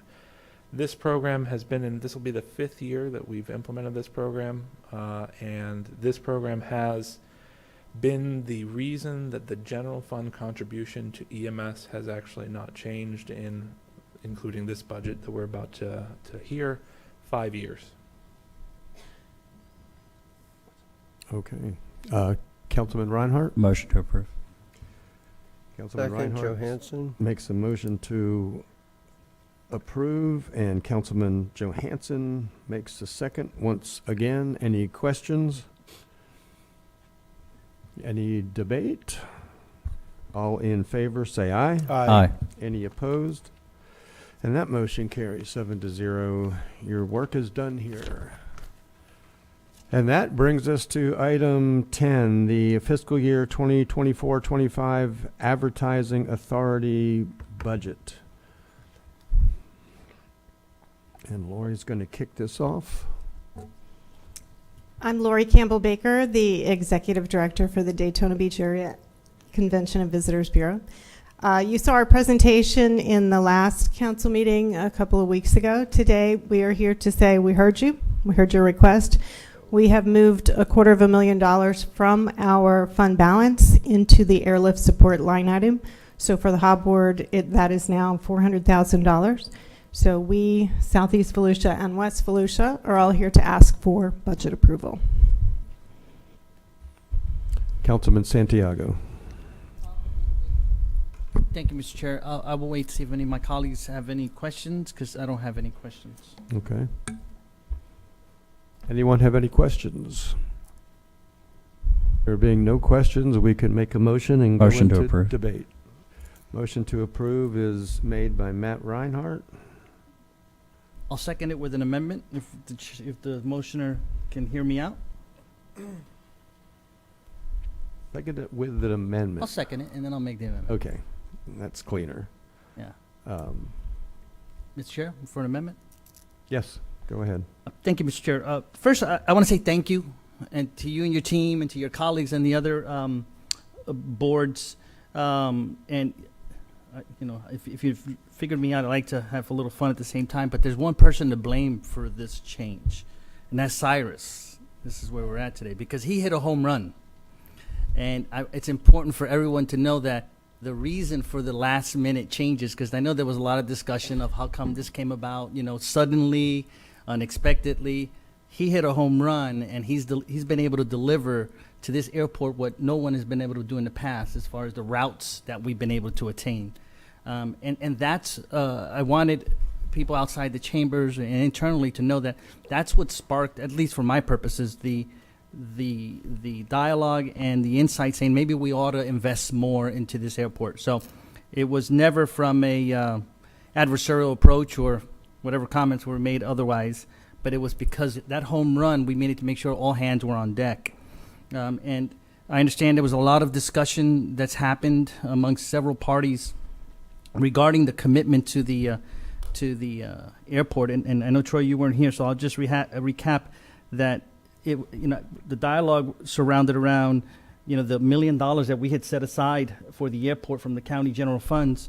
And I had made the comment, and there was consensus that we needed to have our tourism authorities to pony up some more monies to make sure that those destinations are successful, right? Since we've invested, everybody should be in, because everybody's going to benefit at the end of the day. So that's why we're at, and it was tabled at that time. During that time, Mr. Chair and colleagues, I've had the opportunity to learn about some historical stuff that we've done regarding these tourism boards. And I want to propose an amendment that to the approval of this, that I think there's precedent, and I think all parties can live with. And I'll read it, Mr. Chair, because it's more of a lengthy one. Okay. So my amendment, Matt, would be as a precondition to the approval of their budgets for fiscal year 24-25, and for the purposes of promoting and advertising tourism in the Halifax, Southeast, Volusia, West Volusia areas, Halifax Area Advertising Authority, Southeast Volusia Area Advertising Authority, and the West Volusia Tourism Advertising Authority shall budget and allocate the sums of individually $400,000, $100,000, and $20,000 as proposed in the current budget approval, respectively, for Airport Marketing and Promotion Fund that will provide funding for advertising costs for air service carriers which are providing flights to the Daytona Beach International Airport. Each authority shall reimburse quarterly amounts actually expended for such advertisements and promotions of said air services based on requests provided by the airport. That is my amendment to kind of put some more context in it. It's following a model that we currently have with the Ocean Center, with the tourism money that the Ocean Center does marketing accordingly, and then they send these invoices over to the authorities, and they reimburse it back and pay for it. So what this does, it allows very closely, and still with oversight from the boards, because they currently have some insight into how the money's being spent, but allows Cyrus to work with the airlines closely to do the marketing for these particular destinations that we want to make sure people are flying from into Daytona. So there's precedent for this, and I think it gives them the tools, and the boards are already accustomed to working in this particular type of scenario. So sorry for the lengthy explanation, but I wanted you all to know that the background, and I think where we're at today. And I think all parties can live with this unless there's some. Well, that's the longest amendment I've ever heard. Don, did you want to speak to the main motion or the amendment now? I was going to ask him, what was the third thing he said? I'm just So you're saying this is a minimum, though? This isn't a cap. We're talking about minimum spending. That's correct. And just follow the existing program that we do with the Ocean Center, but just make it customizable to the airport. Okay. And I guess I just had a question for you. Are we going to make sure that I understand Delta just celebrated their, 45th anniversary at Daytona or something like that. So are we going to be spending equally, not only with the startup airlines, but also the anchor legacy carriers that have been there for quite a while? We're not going to. We are just starting to have those conversations with your team. This is a surprise to me. This is a very big surprise to me. The board is not under David's understanding that this is something going forward. I now understand exactly where you're going. We, in good faith, came back with what we thought you needed us to do for this fiscal year. Are you saying that What are you saying, David? Mr. Chair? I do have two board members in the audience as well. Sure. So Sure. one would be happy to talk on the mic. Oh, can I respond first, Mr. Yes, Chair? please. I think, the nexus of this, since our last meeting had to do with watching the public meetings that occurred for your board and the other boards. So I did have the opportunity to review the meetings that occurred afterwards. And though I will say it did seem like there was split. I didn't want to have to go there, but I will. It did seem like there was some, trying to find the right words, I'm trying to be PC here, but resentment from some members in there that, and I'll paraphrase, but I left with the impression that how dare us tell them how to spend their money. I think a forgetting, if that makes sense, of that board, all of these boards serve at our pleasure because we each appoint folks in there to do these jobs. And when I learned of the precedent already of having this type of a program like we have at the Ocean Center, I did some preliminary research on the historicals behind that. We were kind of sort of in a similar place where there was a little bit of, and maybe George in a minute if you want to give some more insight on that, but there was some slight tension on how spending money was going to occur, and the council created that resolution, which I have a copy of here because I researched it. And it's a program that I have found that seems to be working quite well to promote the Ocean Center. So I felt that this would show to the council that those funds are being specifically spent to promote the airports and the direct routes coming into Daytona Beach. And then our last point, that what drove me to propose this to the council was in the commentary that I read in the paper, including what I seen in the video, it was said along the lines that, well, we were already spending an additional 300 and some odd million, so this is really nothing. $343,000 being spent in the self-same markets that Breeze is already in. So Gotcha. we're I got you. marketing in those destinations. But are you saying that we should just brand it with the airport and continue doing what we're doing? Or are you saying that you need us to give the airlines $400,000? What are you saying? I'm trying to Mr. understand. Chair, I had some extensive dialogue with Mr. Regelwald on this. Can we let him chime in for a minute? And I'll pause. Yep, thank you. Yes. Yes, I had a discussion with Campbell Baker, and the idea, actually, she came up with the idea as well of we would use a model similar to what we have at the Ocean Center. So I think you're right on when you were saying that. I think we overshot a little bit, though, in some of the discussion of the specifics. I think that they're just now talking about exactly how it would go, whether it would be something that Cyrus would meet with the airlines, and they would agree on some sort of a marketing plan that they're accepting. And then as far as, we would probably front the money out of our economic development and then seek reimbursement back like we do the Ocean Center. I think we do it 3-4 times a year with whatever we're doing at the Ocean Center. So that's the setup that we've been talking about. For fiscal year 24-25 is all that we've talked about so far. Are you saying that in order to get our budgets approved in the future, that this needs to be 1 year?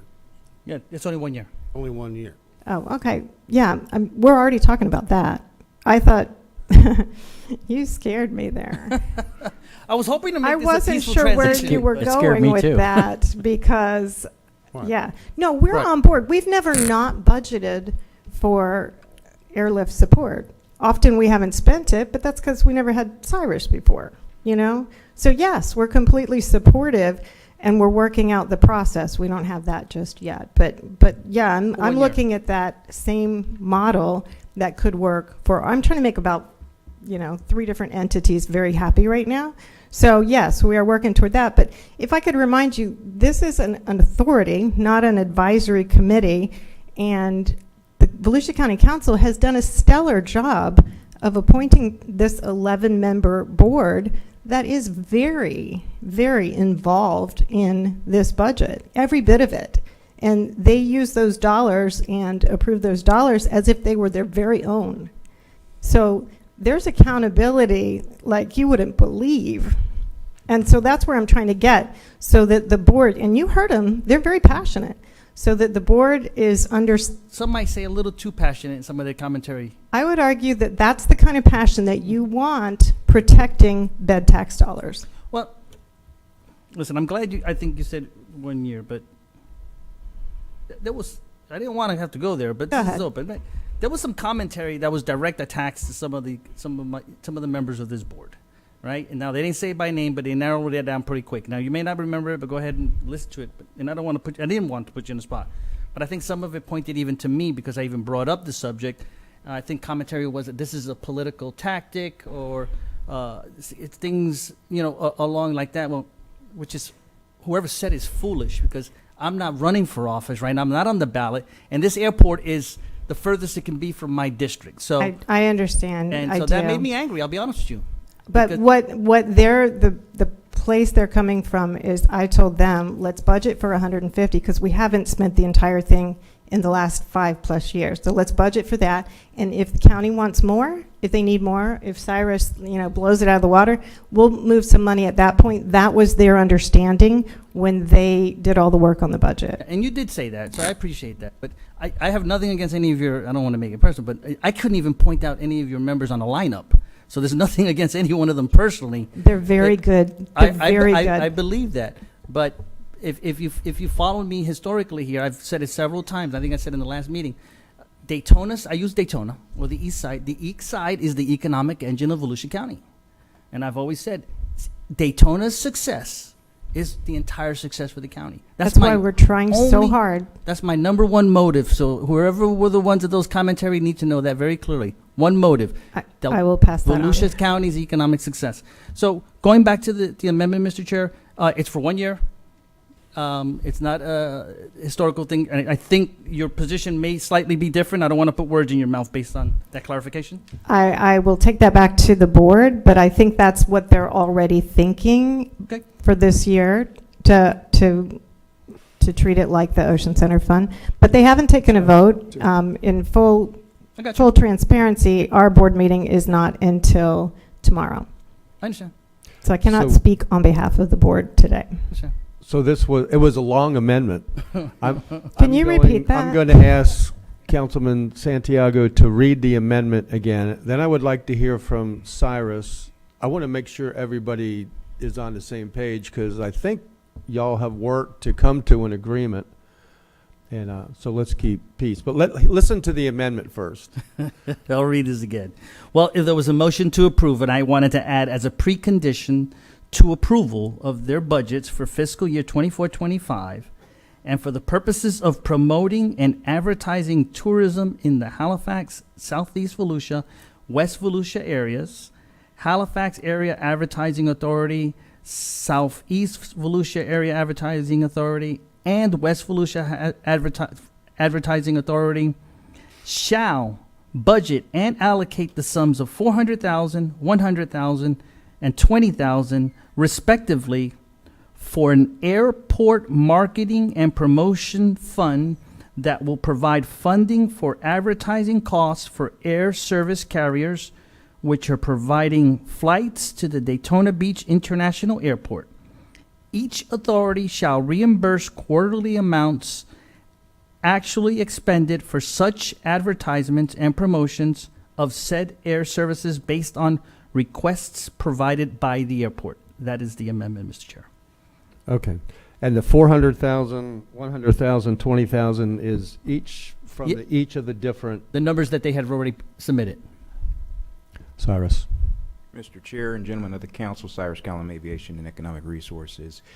Yes, Lori and the other two advertising agencies, we've been working very closely and cohesively to try to find the best solution for all parties involved. And so we've had conversations about how we're going to move this fiscal year in terms of using the allotted dollars that we have, or the allotted support that we have, because it's not necessarily going to be dollars per se, but the airlines go about it differently on how they would like that support used. And so we're all going to be working together as we get these requests from the airlines. And so I envision nothing different than what we've been able to discuss up to this point. Cyrus, would this model work for you? Absolutely.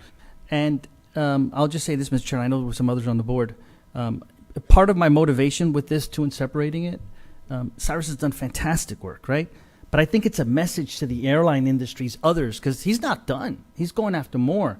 For us to show that we have now kind of sort of directed and allocated these funds in a very dedicated way for air service support, it sends a message that he can talk about also when he goes after other routes, saying, hey, our council, our county, our leadership is behind us. They're even setting aside monies that making sure that we spend to make sure if you come to Daytona Beach with your planes that you're successful too. So it's a win-win. They can live with it for, I think she said, I don't want to put words in your mouth, but I think they can live with it for a year and then reevaluate next year. But this is another tool in Cyrus's toolbox. And I'm not asking for additional money. They've already agreed to that dollar amount. So thank you, Mr. Chair. Sorry for a long explanation, but it's a big topic. Okay. Matt Reinhardt for a question. It scared me a little too. So the year part, I think that was the difference maker. Yeah. The fact that it's just this year, because that's springing something on this group that we just keep coming back and forth. And I didn't want to do that. So thank you for cleaning that up. I did too. So I'm glad to hear that. And that's something you've already said that you're already doing. I'm amenable to the amendment, because all that does is just kind of clarify what you're already doing. So I'm good with that. Okay. Councilman Dempsey. Yeah, Dave, I really appreciate you doing all that homework and bringing this up, because I think that's a great idea. As you know, I was against the Avelo $1 million guarantee. I still am against it. I hope it works, but I'm a pessimist. But this is great. I mean, this is money that's already there. We don't have to take anything out of any other fund, and it gives Cyrus the ability to lure more airlines in here. Just like you're saying, I want to attract more airlines, but I don't want to have the taxpayers subsidize a failed airline. I just want to give him some more bait to draw them in and say, hey, we can offer you all this advertising on top of, landing fee waivers and anything else they, have in their toolbox. So I think it's great, and I'm going to support your motion. Thanks. Councilman Johansson. Yes, I have a question for Ms. Baker at this point. The money was already put in the budget, so those numbers that Mr. Santiago gave you are the numbers that you all have already agreed to. Correct. And the board's agreed to that. So what A part... special meeting for that, yes. Yeah, so what part of the execution of his amendment will have to go back to your board for approval? Because it sounds like... They have it not... almost sounds like an execution piece, not a policy piece, but Right. there might be a little bit in there. They have nothing from me saying this is exactly how it's going to work out. That discussion is going to happen tomorrow in our regularly scheduled September board meeting. But what we approved tonight, how is that going to run? You don't need to go back there before we can approve this. We can approve this, and you guys just go back and execute.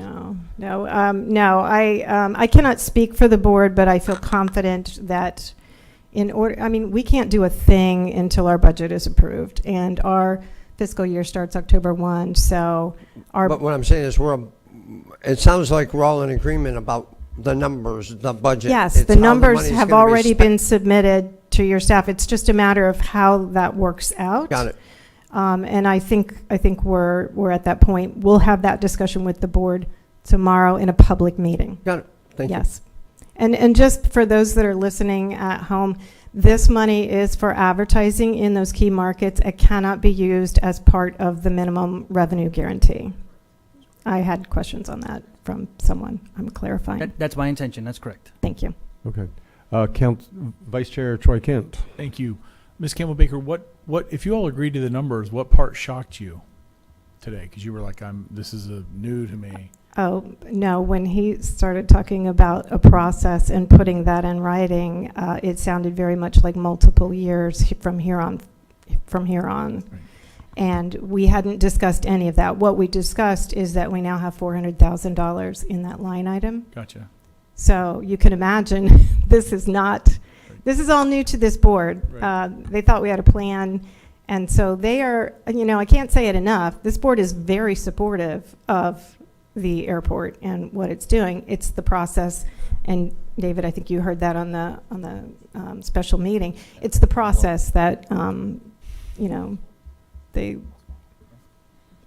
had some issues with. Chairman, after my question, a couple comments. You okay with that now at this time? Yes. So,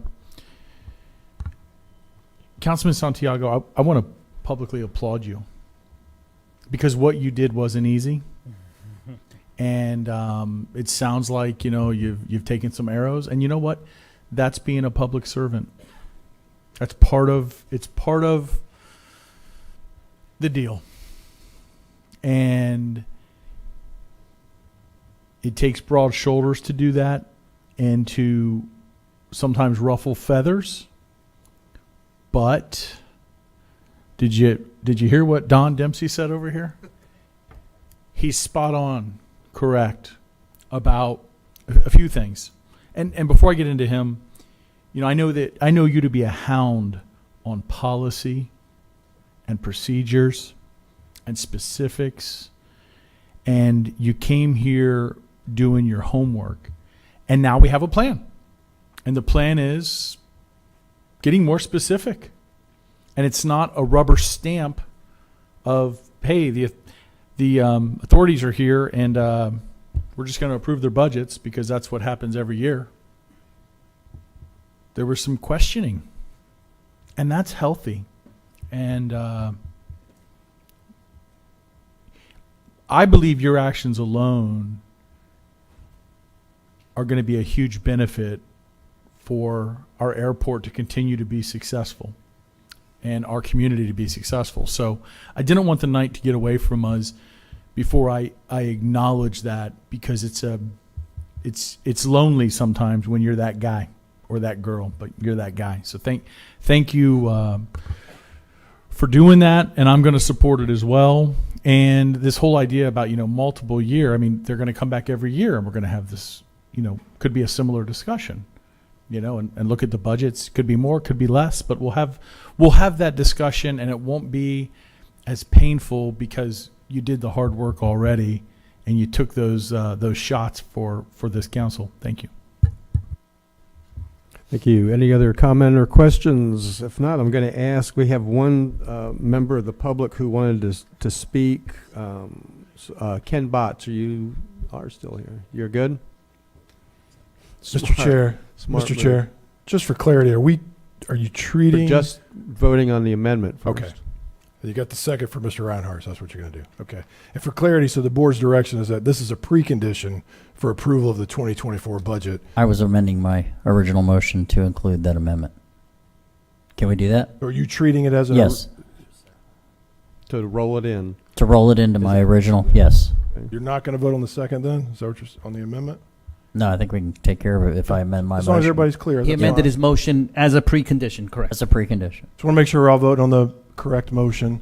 So it's the main motion that's already been made now it's the main motion made by Mr. Santiago, which is a precondition to approval of the budget for 2024 as laid out by Mr. Santiago. I think it's the main I motion. made the main motion. And I seconded it, and I amended it. If you want me to read all of what he just said, I'll just say he No, just sir. said it. Can I help clean this up a little bit? Yes, sir. May I? Withdraw your motion. Do your motion again Motion withdrawn. with what David said, and David can Motion second made it. with what David said. So you're withdrawing the second. Okay. So there is no amendment now. There's a main motion that includes these preconditions. Thank you. All right. Mr. Okay. Chairman, can I just add a comment? I think our staff, if next year, if the authorities can come earlier to us to present, now we have plenty of time to work through it, no surprises. Thank you, Mr. Chairman. Okay. All right. Carissa, would you call the roll? Mr. Santiago, Yes. Mr. Dempsey, Yes. Mr. Johansson, Yes. Mr. Kent, Yes. Mr. Reinhardt, Yes. Mr. Robbins, Mr. Brower. Yes. So I'm trying to remember how much time this took, but it passed unanimously. And you will take all this back to your board tomorrow? Yes. Okay. Okay, now you have a budget. Thank you.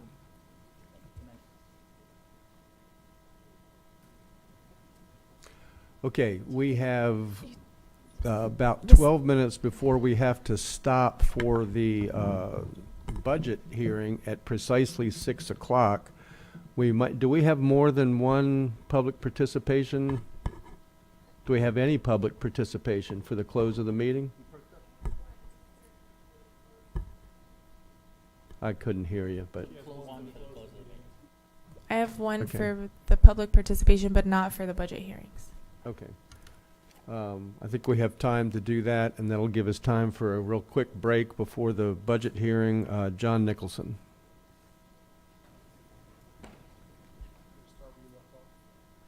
Yeah, before I cut him off. John Nicholson, B-side. Continuing. There was a article in the paper that Lisa Lewis, I know you don't control Lisa Lewis, but I want to make it public. Midtown is 3 blocks away from a voting station, yet they wanted their own voting station. It wasn't necessary. There are not enough people to support it, and yet she gave in to him. And I think it's a bad precedent. There's no need to have it there. 3 blocks is not that far to go. So it's not condemning Lisa Lewis, it's just the process. Secondly, I'm asking you to up your game on the beach side. The chamber has a leadership group, and every year they pick a project, and they've picked Main Street, and they want to improve the area, et cetera, et cetera. You all own a considerable amount of property in the city limits. You have all of our bathrooms on the ocean, are all yours. None of them are attractive. There's a couple that are going in that are new. Your approach at the northern end of our city, at the plaza, is already rusting. Your plants are dead. It's in terrible condition. I understand that we had the storms, but it's been 2 years. You have to get back to normal. We've got to maintain them. And our tourists are seeing this every time they show up, and they're walking through trash on their way to the beach. You can help us by maintaining your property. I've already spoken to the Ocean Center about upping their game because it's very large. That Dolphin Park was never maintained. Thanks to Danny. Remember Danny? Just showed up and boom. It's much better. That's why I'm so against putting that drug paraphernalia in the park. To draw the druggies back to Dolphin Park, I think is ridiculous. But yes, you can really up the game considerably for the city of Daytona Beach. Now I've talked to the Ocean Center. Years ago, there was planned a walkover from the Ocean Center to the Hilton. If that goes in, and I know it's expensive, it's like $1 million or so, and that sounds like a lot, but there are classes of Ocean Centers. The highest and best class is if they have a hotel associated with the Ocean Center or one of the convention centers. The Hilton cannot be considered part of the Ocean Center because there's a street between it. With that walkway, we up our game a notch. There are a lot of conventions that we can't get that we could get. So I'm asking you to consider that. Thank you. You are cut off once again. Thank you, John. Let's break until 5:59 So, because we need to start the budget hearing precisely at 6 o'clock, so if we could all be back at 5:59, 7 minutes. Yes, and then we will conclude the meeting. We'll return, after the budget hearing, we'll return to our meeting to have closing comments by staff and council members.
Okay, if everybody would find their seat, we'll get started in 1 minute.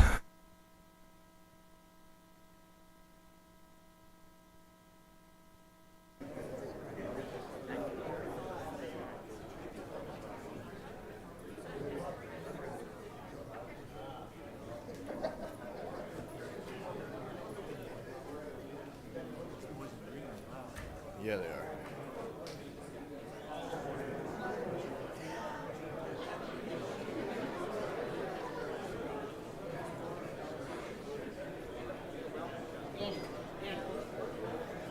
Vito. 15 minutes. You were close the last time. Let's see. Try.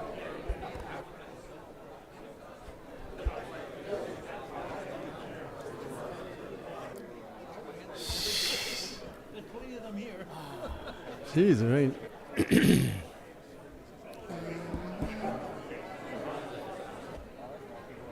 Yeah. Okay, it's 6 o'clock. If everybody wants to find a seat. Y'all act like you haven't seen each other.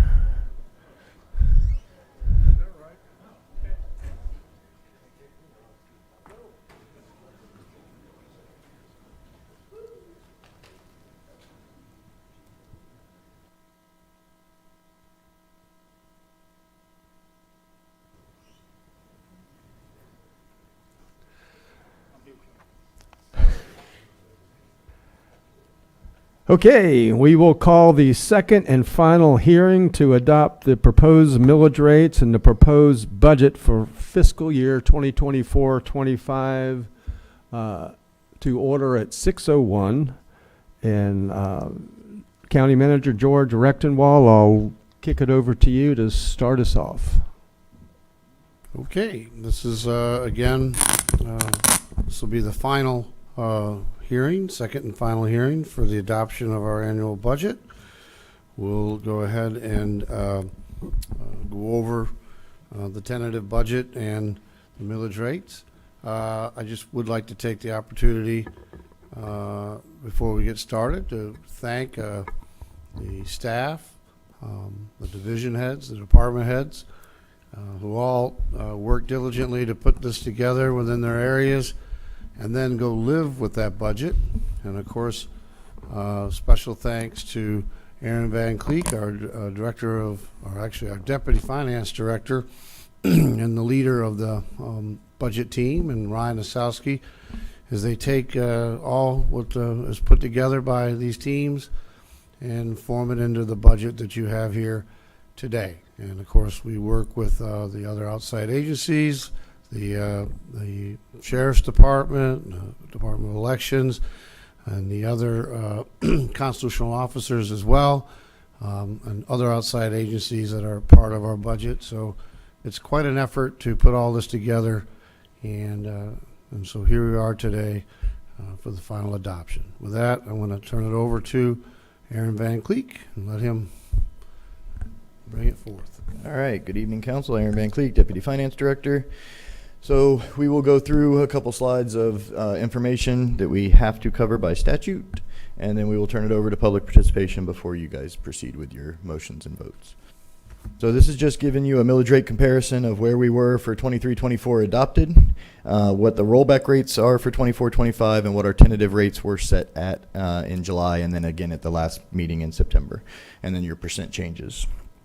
The general fund comparison to rollback, when you compare the rollback rate to the recommended tentative rate of 3.2007, it is an additional revenue of $3.3 million. That additional revenue is dedicated to the Sunrail system.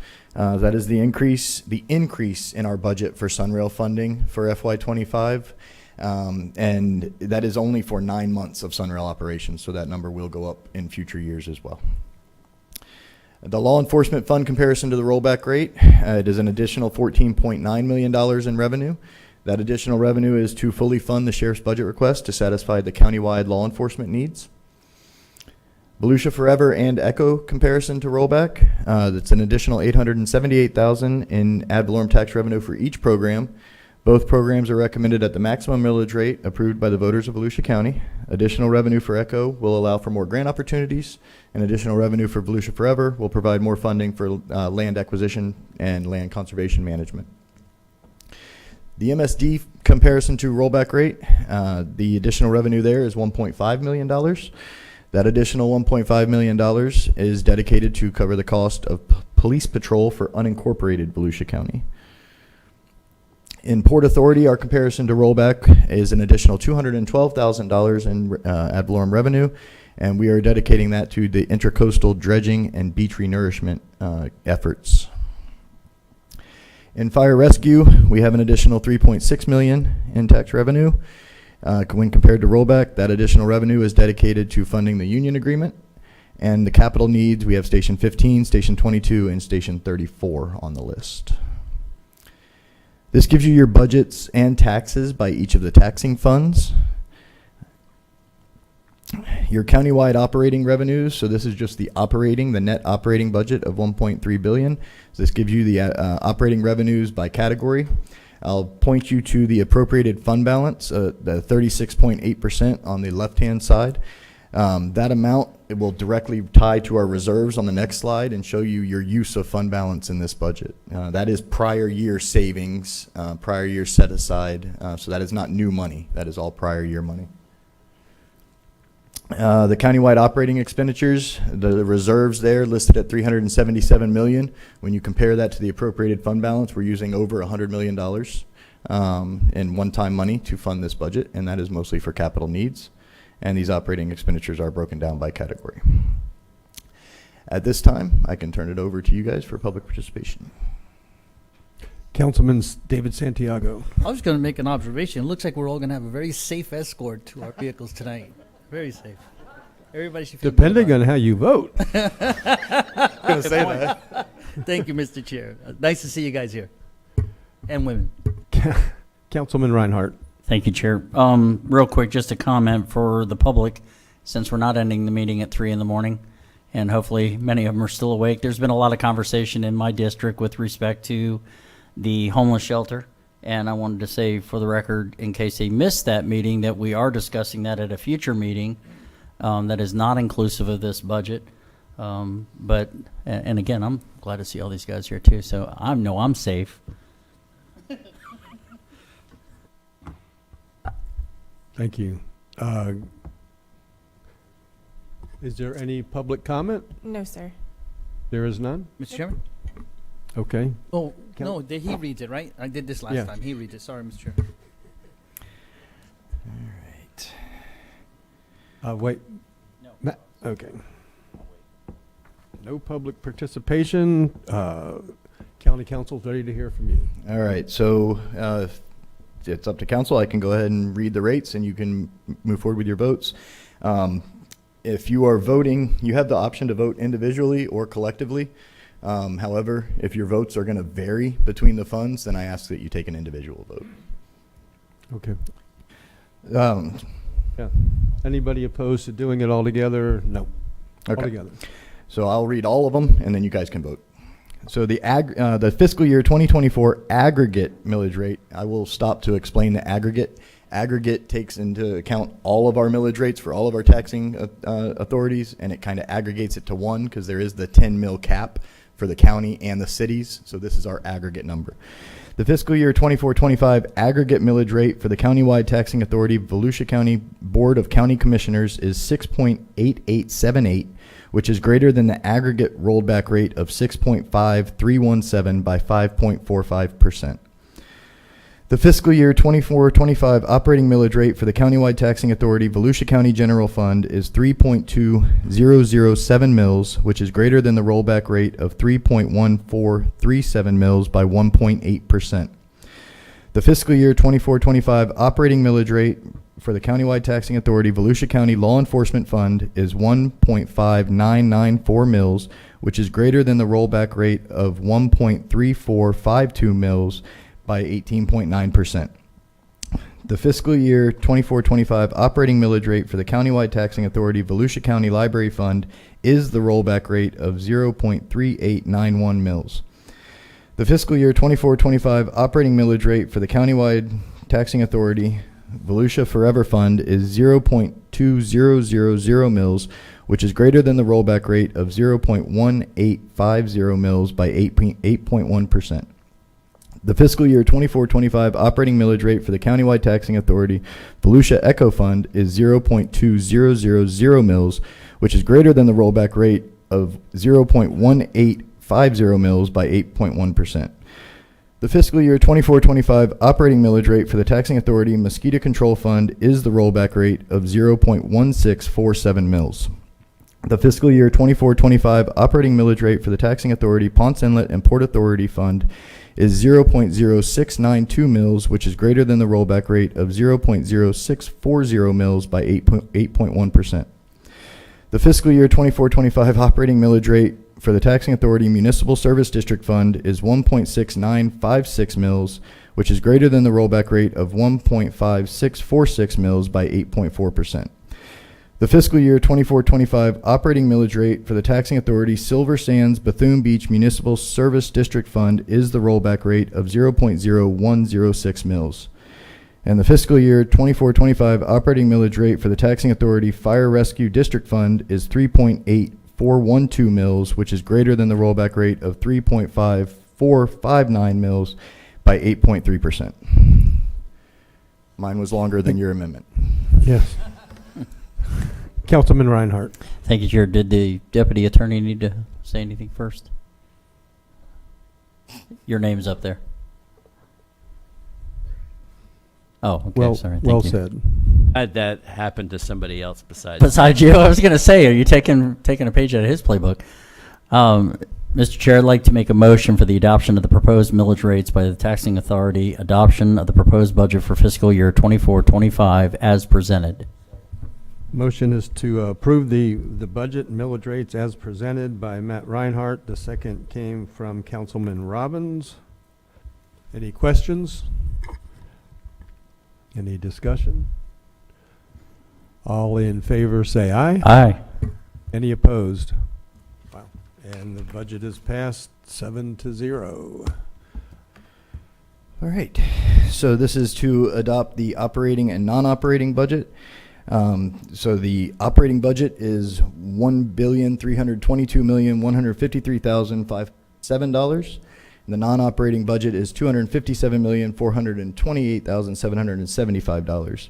Upon adoption of this budget, you are also approving the budget for the Office of the Sheriff as presented to Council at the July 18th meeting. I'm sorry, June 18th meeting. Thank you. And do I have a motion? Motion to approve as presented. Second. Motion to approve as presented by Matt Reinhardt, and this time the second is by Councilman Santiago. Any questions for staff? Any comments? All in favor say aye. Aye.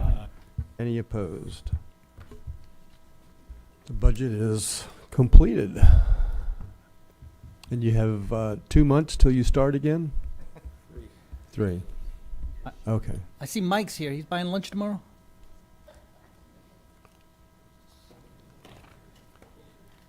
Oh, there he is.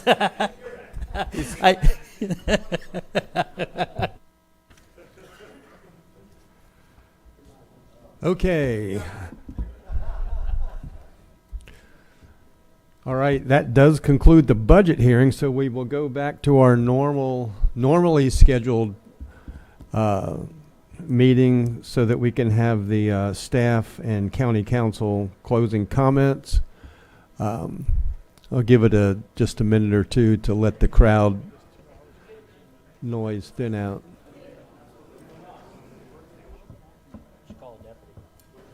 To do what? Crowd control?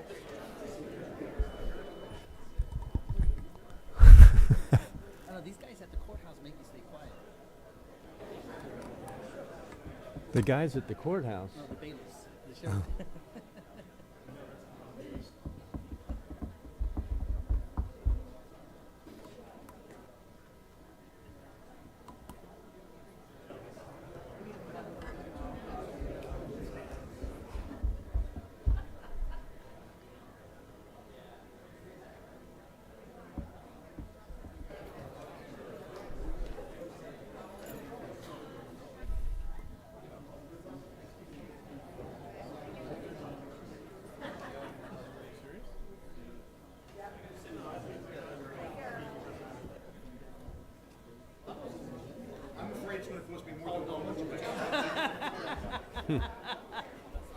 Some of these guys can eat pretty well, I have to tell you.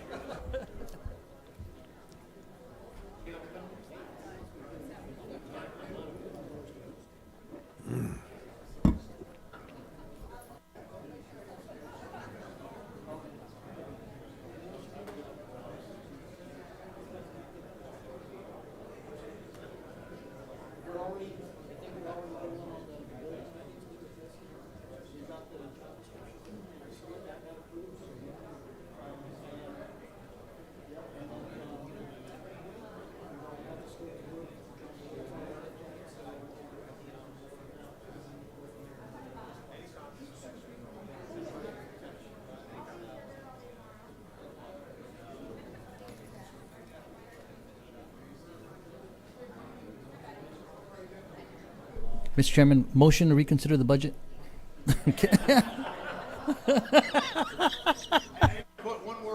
I said motion to reconsider the budget. They all left. Ryan's still here. He can do it.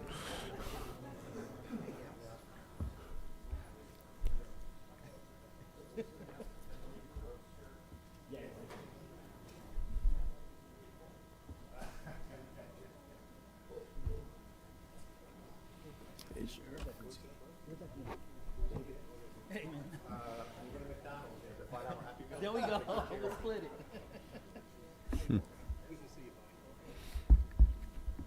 Don't get the kid special. That's all right. It's good.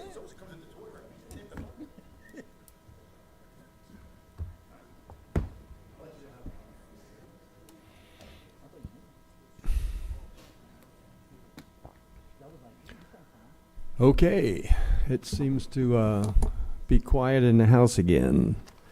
So we will start with the county manager for your closing comments. Yes, one thing that has been asked about by a couple of council members is we do have the first meeting in November falls on election day. Of course, it's a national election. If there was a desire of the board to either move that meeting or cancel that meeting and go with one meeting in November, or we could add another meeting in December if you thought, but I think we could probably get by with one in November and one in December if that's the desire of the council to remove that meeting that's on election day. Councilman Matt Reinhardt. Thank you, Chair. I think we know a couple guys that selfishly it would help, but also the fact that it is election day for everyone else. I'd like to make a motion for the one meeting in November for that purpose. Second, Johansson. We have a motion by Councilman Reinhardt, a second by Councilman Johansson Discussion? to eliminate the November 5th meeting, and that's the motion on the floor for questions. Councilman Santiago. No, it's just comment. I guess the ones that are on the ballot, they're in the minority, so I don't know if we need to. I'm good with it. Just so that would be just the third Tuesday would be the only one in November, correct? Yes. I Yes. could live with that. Okay, thank you. Councilman Vice Chair Troy Kent. Thank you, Chairman. And Councilman Reinhardt, if you'd have just waited, I would have kept you. You could have stayed clean out of this, and I would have made the motion to do that exact same thing. But Thank you. You beat me to it, and I'm happy to support it. I'm pleased to hear that the management thinks we can get by with just one meeting in November and then one meeting in December as well. It goes to show that true testament of the hard work we are putting in, the homework we do to be prepared for these meetings, and the hard work staff does to also be prepared for these meetings as well. So that first meeting we will not have, and the second meeting will be the afternoon meeting. Thank you. Okay, Councilman Johansson. And that was, I remember Mr. Santiago might have woken up and went, holy cow, I got a morning meeting for that second meeting in July. So I just want to make sure that we also addressed what time the second meeting would be in July and December, but it sounds like Mr. Kent kind of just threw that that thing out there. So I'm good if he's good and everybody else is good. Yeah, I'm good. Thanks. Councilman Reinhardt. Thank you, Chair. And real quick, I just would like to say, yes, selfishly, it does help me, but at the same time, it also is the same thing that city governments are already doing. Port Orange has already moved their meeting. You know, it's not just election day for us, it's election day for everybody to vote. And we want to make sure that those individuals get out there and to vote as opposed to other things. Vice Chair Troy Kent. So, you know, Councilman Reinhardt, you went there, so I'm going to touch on it. Listen, I wear my feelings on my sleeves. People know I like you. But I want to tell you this. I don't want to approve this because it makes it better for you or anybody else on the ballot, the chairman. I think this is the appropriate thing to do for exactly what you said. Our residents now don't have to make a choice of, do I go to my publicly advertised council meeting and participate in my local government, or do I go and vote? Because there are people who still like to vote on election day. And, you know, I don't like that we put people in that position, and I think it's extremely appropriate. And if I'm going to do a better job when we look at our next calendar and we start looking at it, I'm going to look and see if any of our meetings are on election day, so we can address it right then and get that fixed. But I'm a fan, Reinhardt. You know that. At least if you don't, I'll tell you publicly I am. But Appreciate that. This is the right thing to do for our residents. Okay. County Manager, anything else? No, sir. Okay. County Attorney? No, sir. You hungry? Maybe. Okay. That takes us to closing comments by the County Council. And Matt, you're on the rotation first today. Oh, no, you're not. David Santiago. Thank you, Mr. Chair. I just want to say I also like Matt Reinhardt. That's all I got. I have a fan. Somebody stole my fan. Mr. Brower, can you clarify the vote on the meeting? It was Well, yeah, we didn't. All in favor of closing the meeting, dropping the meeting of November 5th, say aye. Aye. Any opposed? So it's unanimous, 7-0. The motion, and the second you got. Okay. All right. David Santiago. I like Matt. That's it. That was it. Okay, Don Dempsey. I have nothing. Thanks. That takes us to Jake Johansson. Thank goodness. Thank you, gentlemen. George, I neglected to talk to you about this in my one-on-one, but I'll bring it up today and we can discuss. We have some opportunities to include our STEM students in our county, helping with issues, some of the easier ones that they can tackle, and including them in the solution of some of our issues.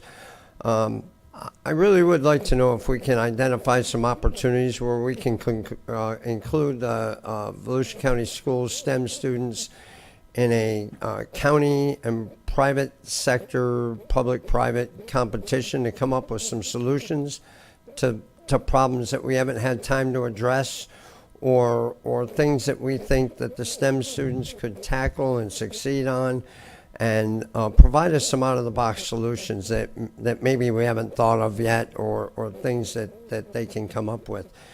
The reason I bring it up is I find that STEM students don't have a lot of hands-on experience at a government level, and I've found that including them in the solution of the problems gives them some ownership in our future. I'll give you an example. One of my sons did a summer internship when he was in college, and he did it with a site developer. And although it wasn't a competition, when I drive around Volusia County with him, he points out, oh, you know why that curb's that way? Do you know why that outfall's that way? And he has nothing to do with construction, but he takes a lot of pride in pointing out things that he's aware of here in the county.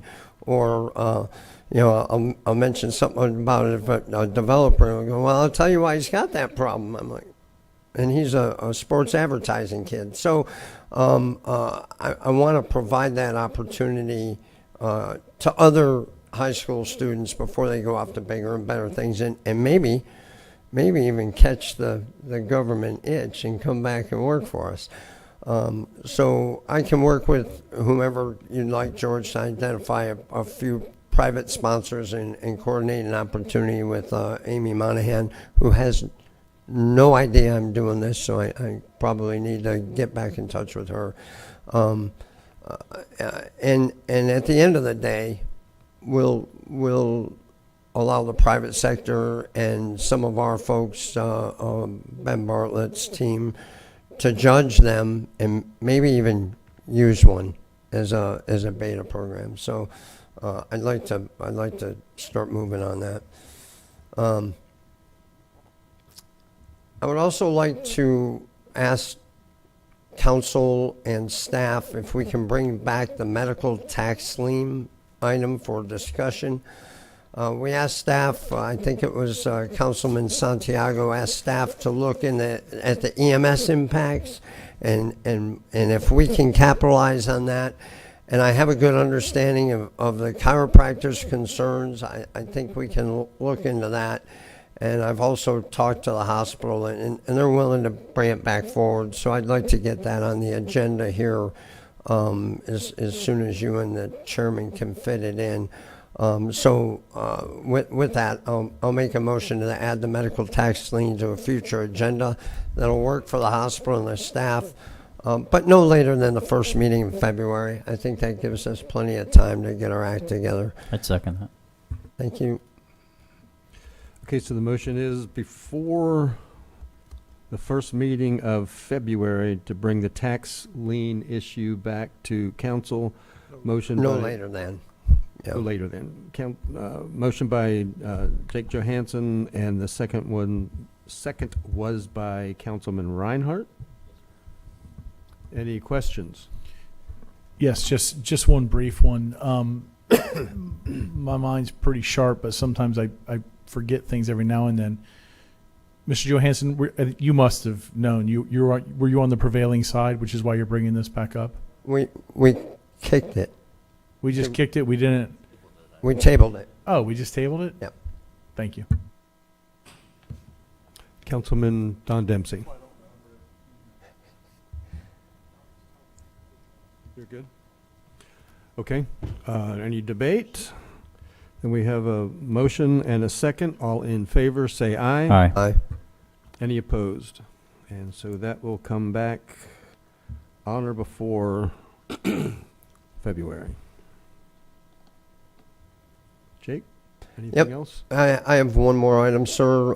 I think many of us do, or at least got a lot of emails on it. But I would like to make a motion to put this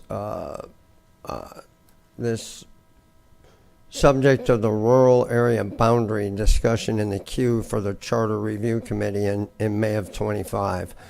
The reason is I think it needs to be put in the queue because there's a lot of stakeholders out there who have chimed in and called me or otherwise emailed me who'd like to address the issue.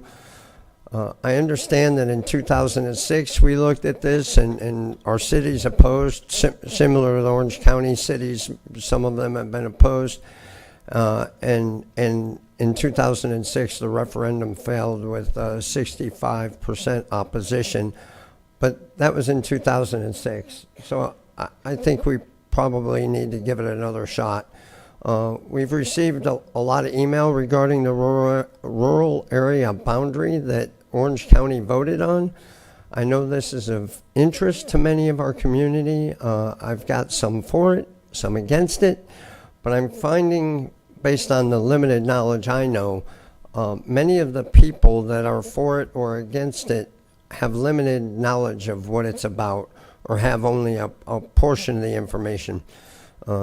I'll be talking, I'm on the executive committee, we have a meeting tomorrow. I'll be talking to East Central Florida Regional Planning Council, chatting with the Farm Bureau, hopefully the Cattlemen's Association, and also recommending that the Agribusiness Council, who meets at the end of the month, take the rural area boundary up as an agenda item and chat about it, and I'd like to hear what they have to say as well.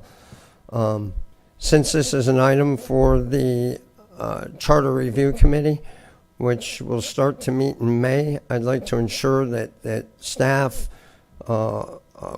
and us as elected officials do our homework, and we may have to get briefed up on our one-on-ones to get up to speed on the difference between us and Seminole and Orange County and any other Florida counties that have one, and then make a decision on where to go from there.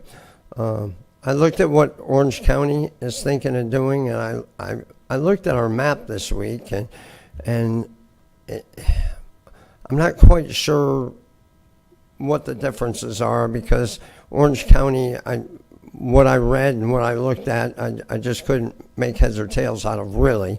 But it appears, based on the properties that we have conserved with Florida Forever or Volusia Forever on the east and west side, kind of already form a boundary with some areas that probably need our attention, but already have our attention based on our tiered list of properties. So it's an interesting perspective. I know, Chairman, that you have commented on it too.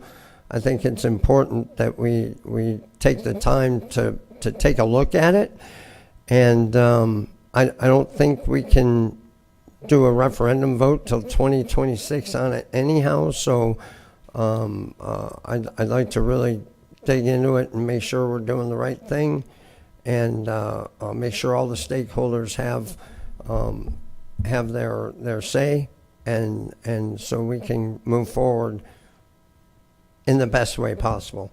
So my motion is to bring the staff research and details as well as stakeholder input on a Volusia County rural area boundary back to council in March of 2025 for consideration to provide to the Charter Review Commission or Council for consideration. Okay, there is a motion on the floor to bring the charter, the rural boundary amendment back in March of 2025. That motion is made by Jake Johansson, and the second was by Danny Robbins. And I will just add that I've already placed that on the agenda for October 1st, and the reason is exactly what everything that you just said, so that because it's a long process. It's not going to be approved October 1st. We've got to draw lines. The attorneys have to chime in. There has to be public hearing so that everybody does know what is going to happen, and we can discuss all that in October or on October 1st. So I would be opposed to pulling it and waiting until March 2025. I've already got it on the agenda. There's no reason to change it. We can't put it before the voters until 2026. You're correct. Because I certainly would not be in favor of a special election. It would be on a normal election cycle. It's a very important issue, and I want to start that conversation in October, or we won't get it done. Jake. Yes, sir. Thank you. I would say won't get it done makes us look like we can't get our work done. No, it's a long process. I understand it's a long process. As you're well aware, two of us won't be here October 1st. I've mentioned it a few times. I think Danny's mentioned it a few times. I want to say, is somebody else not going to be here on the 1st, or is everybody else going to be here? Everybody else is. So two of us won't be here. Not the reason why I said March. I said March, which gives us plenty of time to get it to the CRC in May. and kind of runs in consonance with our selection of the CRC as well. I don't know that the Farm Bureau and the agribusiness, I think, meets at the end of this month. And I don't know if they're ready to have a meeting, special meeting, to get the information back to you or even to consider it. But I think it's kind of nearsighted to not include stakeholders in the initial conversation with their association's approval. Kind of similar to what Lori brought to us. She had to go back to her association or her board for approval. I just think it's pretty important that we include everybody instead of doing it quick. Maybe October 1st is too quick. Maybe March is too late. We can have that discussion, but I think we need to allow the people to clearly understand it and provide their input. And it'll take them time to do that. It'll take me time to do that.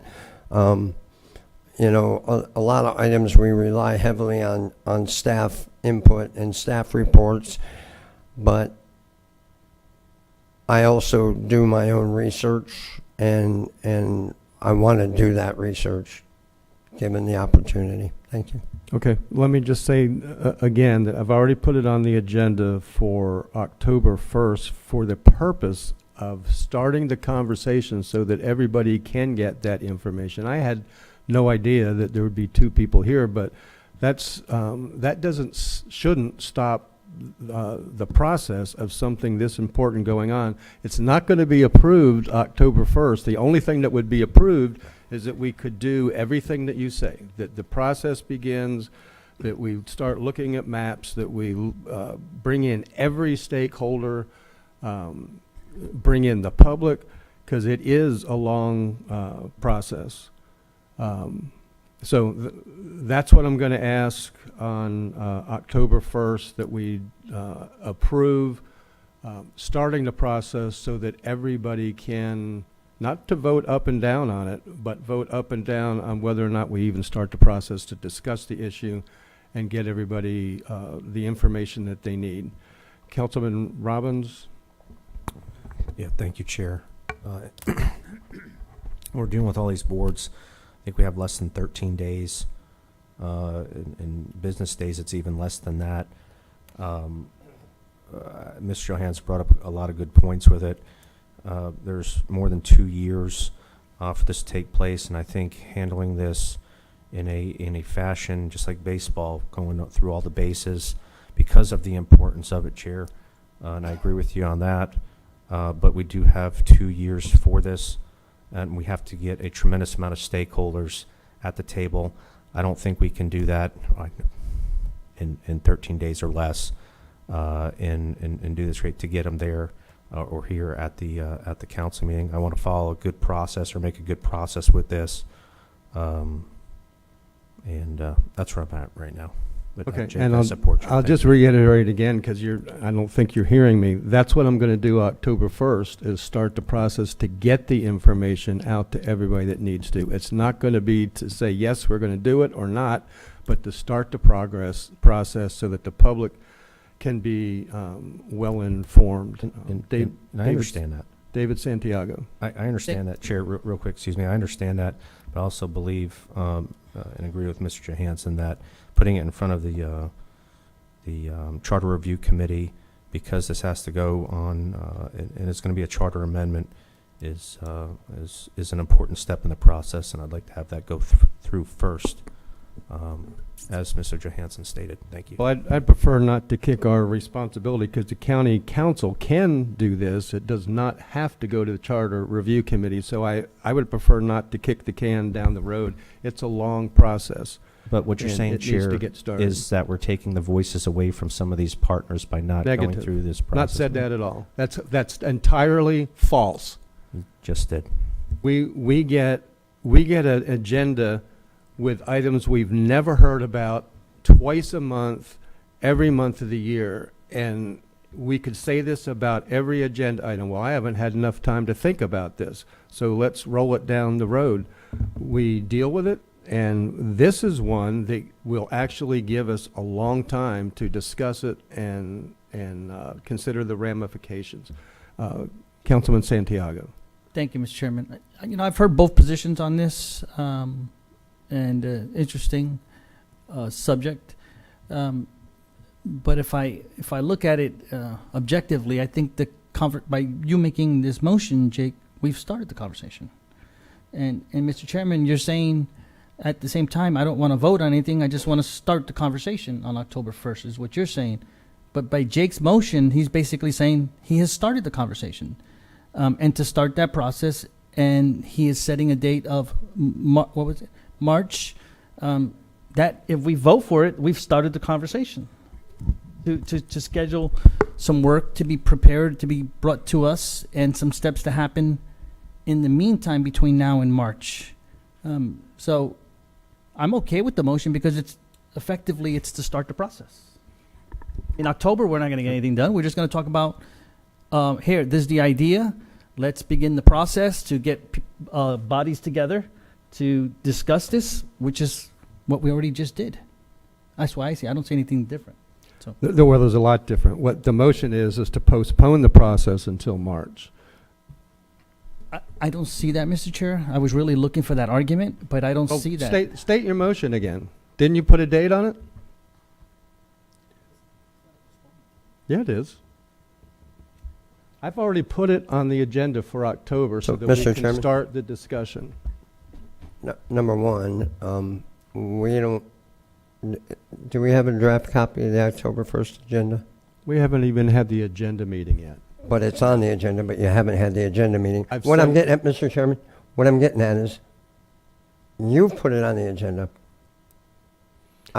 Then you should have run for chair. It's the chair's prerogative. I helped set the agenda with the county manager. But I had no clue that you were going to put it on the October 1st agenda other than so I'm putting it on the agenda now, and I'll reread my motion. March. My motion is to bring staff research and details as well as stakeholder input on a Volusia County rural area boundary back to council. In other words, starting the wheels in motion in March of 25 for consideration, to provide to the CRC for consideration. So in March of 25, everything should be done, and we should start having votes on it. This is a 2-year process for the 2026 election. So we have time, but I want to get it started in time for the CRC to take it up if at the end of the day it's warranted. So, yes, my motion basically asks staff to start researching and get it done. And I'm giving them until March of 2025. And to bring it back March of 2025. Correct. Okay, before a final, Don Dempsey. Jeff, Mr. Chair, what exactly did you put on the October agenda? A discussion on the rural boundary amendment, because I don't know if anybody knows anything about it. It's a tremendous tool that we could use to stop hostile annexations, to make I really don't want to go into the whole thing right now. That's what I was going to do October 1st, but to make it harder for us to change zoning and comprehensive plans without a supermajority of the council. Orange County is currently doing it. Seminole County is doing it. It's gone through the courts. It's been approved by the courts. It said it's legal. It does not have to go through a charter review committee. We are a chartered county. We can do that ourselves. The courts have said we can do that on this particular issue. So I wanted to bring that up October 1st because it is a long process. We do have to look at maps, see where the rural boundaries are that we want to protect. It gives your residents, especially Don, on Carter Road, the potential of not having a hostile annexation of their neighborhood and changing a 1 house per 20 acre neighborhood to thousands of homes. So you're not asking us to vote on anything permanent, you're just wanting to do something for discussion? Yes. Not putting it on the referendum for this election or anything like that? No, I can't do that yet. Are we in discussion or just question here?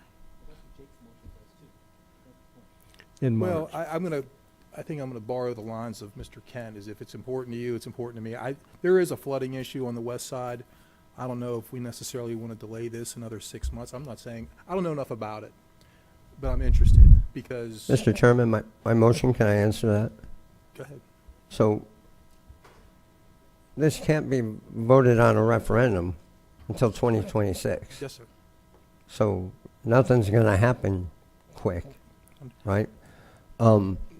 Which I'm especially with trying to think moves like this. of hostile annexations, and I'm not saying they're not, but I'm not familiar enough with hostile annexations here in Volusia County. I don't know. Are there annexations that people don't want? Yes. Absolutely. Well, so an annexation has to be asked for by the homeowner or the property owner. So it's not hostile if the person who wants it asks for it and gets it. I'm not saying there are hostile. No, I'm just straightening out some Right. some definitions, let's say. I'm just saying I would like to start that discussion. That's my conversation right now. If you guys want to talk about it in council comments on the first, that's fine too. You want to have an agenda item and talk about it, I guess you do what you want. But I have set in motion a timeline for what I think is important to discuss this. I don't deny that this issue is important. I just set a timeline. The chairman apparently has a different timeline. My motion is this timeline. All we have to do is vote on it. If you don't like my timeline, you like his, we can vote. And if it's important to you, it's important to me. This is important to me. So let's just vote. Councilman Santiago. I want to ask you a question, Mr. Chairman. I know but I'm not aware of any involuntary annexations that have happened since I've been here. Oh. Well, I'll be glad to share some with you on October 1st, if that's important to you. Well, what I'm calling a hostile annexation is when a property owner goes and says, I want to annex from the county to the city, and nobody else around them wants to do that, and they have no recourse, and it completely changes their neighborhoods forever. And this gives us a tool to give them a say before that happens. Mr. Chairman, but words have meanings. They do. When you say hostile annexations, it's an inaccurate statement. You can't just create definitions. Not to the neighborhood that's being taken over. You're rewriting the dictionary. You can't do that in that role, is what I'm trying to tell you. You can't do that because there's legal terminologies that are used that we work with up here. I don't want to beat that. I don't know what you're talking about. Obviously you don't. So county attorney, before I ask you a question, Councilman Robbins. I'd like to call the question. Okay, county attorney, before I call the question, there's a legal situation here that we have to address. As the county chair, I am able to put things on the agenda. I sent you and the county manager a letter, I don't know, a week ago, telling you I wanted this on the agenda. Does the council have the authority to change what the county chair has asked for to go on the agenda and postpone it till a different date? Because that's really what's being done here. And if his motion is approved, does that change anything that I'm doing October 1st? The charter does not have an express provision that anticipates a situation, but what it does provide, the manager puts together your agenda. The chair may supplement that agenda. upon start of the meeting, the council is in control of that agenda. So earlier in the meetings, you can, when you approve the agenda, you can remove an item and what have you. I only recall this issue coming up once before with a prior council where a motion was made to postpone discussion of a particular agenda item for a certain period of time. So the reality is, I think a reasonable reading would be, you got two options. You could have the chair continuously put something on the agenda only to be blocked by a majority of council when they approve it each time, or council could say they want to talk about a particular item in the majority at a certain date. I don't think they can stifle the chair bringing something up, but I do think the majority can control the timing of it. That's the only reasonable way I can read it. Did you see that in our county charter? I said the charter does not address the situation specifically. If you're asking me, can the chair continuously put something on an agenda that the majority takes off each time, you could go that way. But I think a reasonable reading is, because the majority of this council controls the agenda once the meetings start, it has a level of control of the timing. Okay, a whole lot of words. What do you mean by that? What I mean is, I wanted a simple answer. Can they override what the chair puts on the agenda? Council can control the timing of an agenda item. But you don't see that in the charter because it's silent on it. Yeah. Oh, okay. So that means you're creating a new rule right now. I'm not creating a new rule. I explained my thought process. If council wants to have a situation where the chair brings up something at every meeting and have it shot down, so be it. I haven't brought this up every meeting to have it shot down. I'm just saying, you've said that you want to bring it up. But you've said that 3 times. I have, and I think you're putting staff and the manager puts the agenda together in a tough situation by asking this question. I think council can control the timing of an agenda item. I don't think anyone's disputing that. You approve the agenda items at the beginning of every meeting. What you're saying is, if the majority of council votes to take up an item in March of next year, you want to accelerate that and call it up sooner, but you're going to be facing the situation where council has already said, well, I voted to have this in March. I think that's when it should be called up. We could put it on the agenda. No, Mike, I'm trying to come up with a reasonable interpretation. That's not what I'm saying. I said I already put it on the agenda. The agenda does not exist, and just so to be clear. Oh. It doesn't exist Okay. yet. You just said that. You said we have to have the meeting. Oh, so the fact that Not I asked... published. Okay. All right. This gets more and more interesting. So the fact that I've already asked you and the county manager told you that I wanted to put it on the agenda. You did. Yeah. But because it's not written yet... let me be clear. The agenda is not published yet. So I have a motion by a member of council to have a particular item discussed at a certain date. You're saying you want it to be called up sooner. What I'm saying is, don't put your staff in a situation where you got the chair and a majority of council going in opposite directions on what they want on the agenda. There should be some agreement on the timing of it. But we don't know yet if it's the chair against the county council. I'm speaking to the motion on the floor. Okay. But you just said if I'm against the majority on the council, we don't know that yet. So you're assuming that. So the chair... just to be clear, because I don't want words in my mouth, I'm speaking on the motion on the floor. Point of order. Right. I know that you are. Point of order. So what is your point? County attorney, what are the rules once a member of council has called the question? If it's opposed, there's technically a vote. Okay. If it's opposed? It's opposed, yeah. Okay.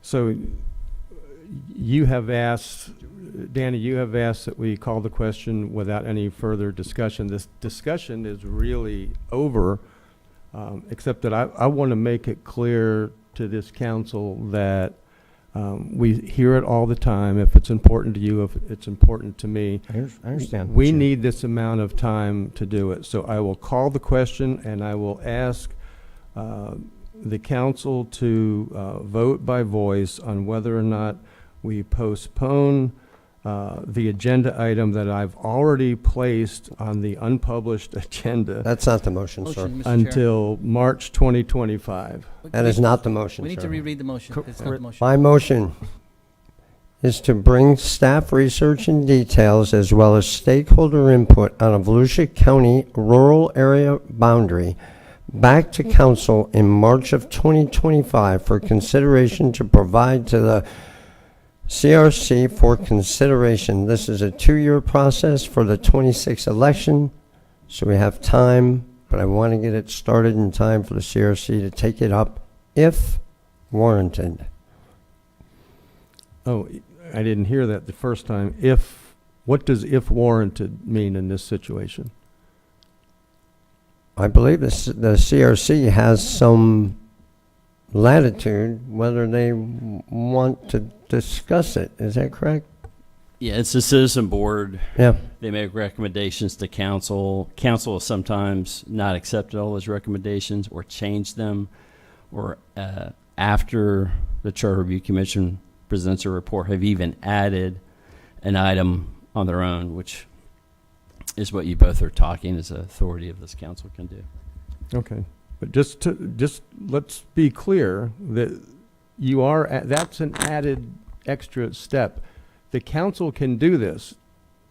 As a chartered county, we don't have to send this to the Charter Review Committee. So My motion is to bring the staff research and details as well as stakeholder input on a Volusia County rural area boundary back to council in March for consideration to provide to the CRC for consideration. This is a 2-year process for the 26th election, so we have time, but I want to get it started in time for the CRC to take up if warranted. That is my motion. okay, and I'm going to be a hard no because this is something that the county council needs to do, not hand it off to somebody else. Vice Chair Kent. Yeah, just briefly, I like games, but I don't like games like this. And this feels like a game that we don't deserve to do to you. That's all. Okay. Jake Johansson. Yes, sir. Very, very quickly, I feel it's very important, as most of the other counties did, that this ends up as a referendum vote. It was a referendum vote in 2006. Mm-hmm. People may have changed their mind. I think it's an important issue, and that's why I think the CRC ought to bring it up for a charter review and a possible referendum vote. Thank you. Councilman Dempsey. I just want to make sure I'm clear with all this rhetoric going on. What you're asking us to do in October is just to begin the discussion. There's not going to be any vote on putting this on a referendum, nothing like that. We're just going to discuss it. Well, actually, there's two things. Yes, all you're going to be asked to do is start the process. He's asking that we send it all to the Charter Review Committee. I'm saying that we don't have to do that, that this council can consider it and put a referendum on the ballot in 2026 so that the voters of Volusia County can decide. And my concern is that kicking it down the road to March 2025 doesn't give us enough time, and that it takes it out of our hands and puts it in the Charter Review Committee's hands. I want it in our hands.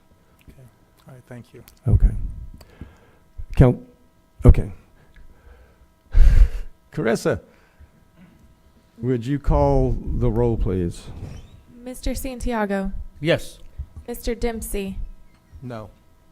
Mr. Johansson, Yes. Mr. Kent, No. Mr. Reinhardt, Yes.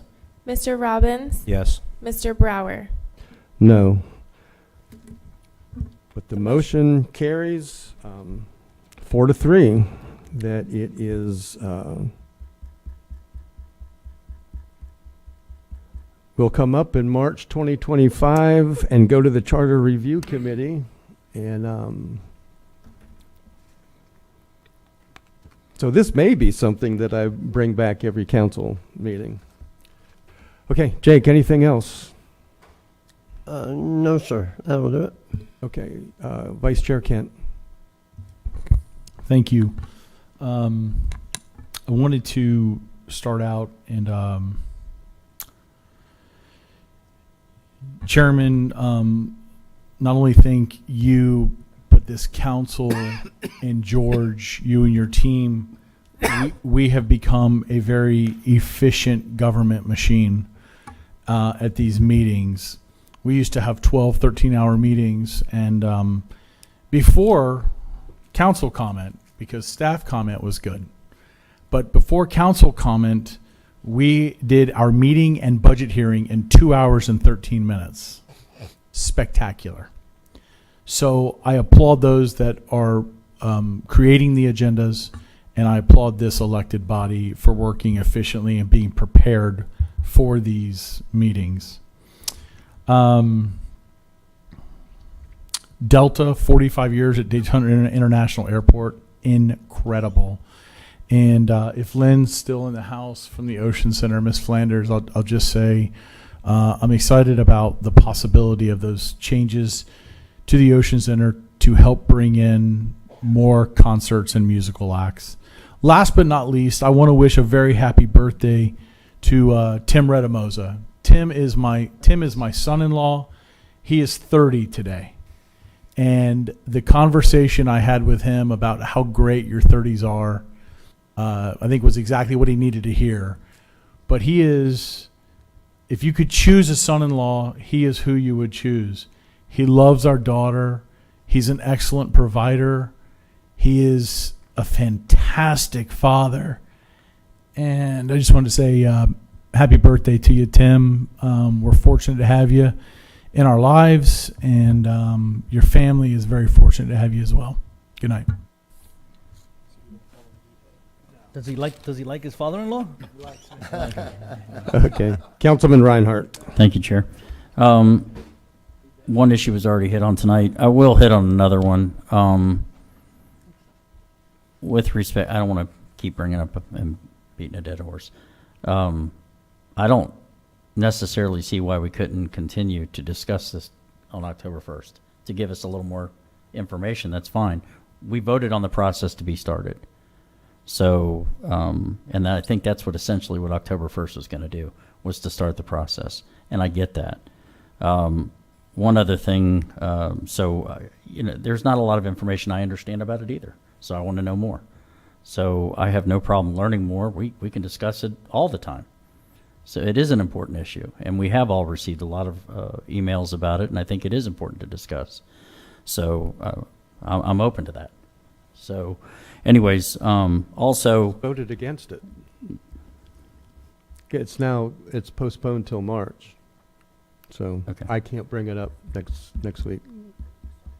Okay, we start. All right, I misunderstood. I apologize. Okay. Anyways, that's all I have. Thank you. Never mind. Councilman Robbins. Thank you, Chair. A couple questions. Met a couple times out there in Daytona Park Estates with that community. Clay, thank you for coming out and giving us a couple hours of your time and your knowledge. Ben, where's Ben? Ben, hey, there you are. Thank you. There's a lot of DPE is a pretty complex issue on its own, and everyone there has pretty much reached out 20, 30, 40 people and said thank you for the emails that you put together with all that factual information on it. So thank you with that. But in the process of this, I got to thinking, County Manager, do we still have a... Let me rewind a second. And Clay, you might be able to answer this. May I borrow you for a few minutes, Clay?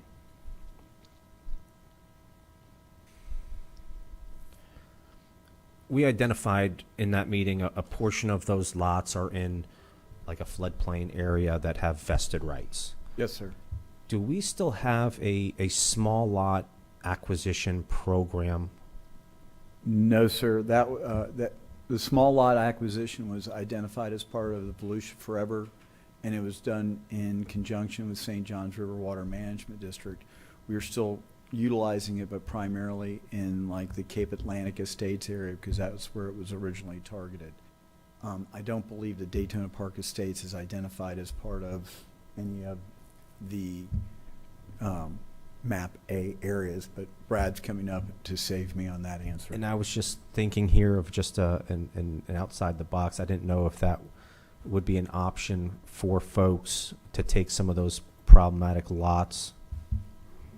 So we have 9 antiquated subdivisions that are identified as part of the small lot acquisition program.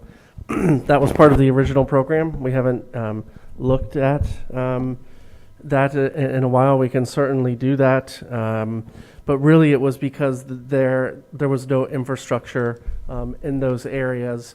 And we've seen where there were developers that were aggregating lots and trying to develop in areas where the infrastructure was not there, and was ended up costing taxpayers more in the long run when we have people developing in areas that you don't have the infrastructure or a plan for that infrastructure.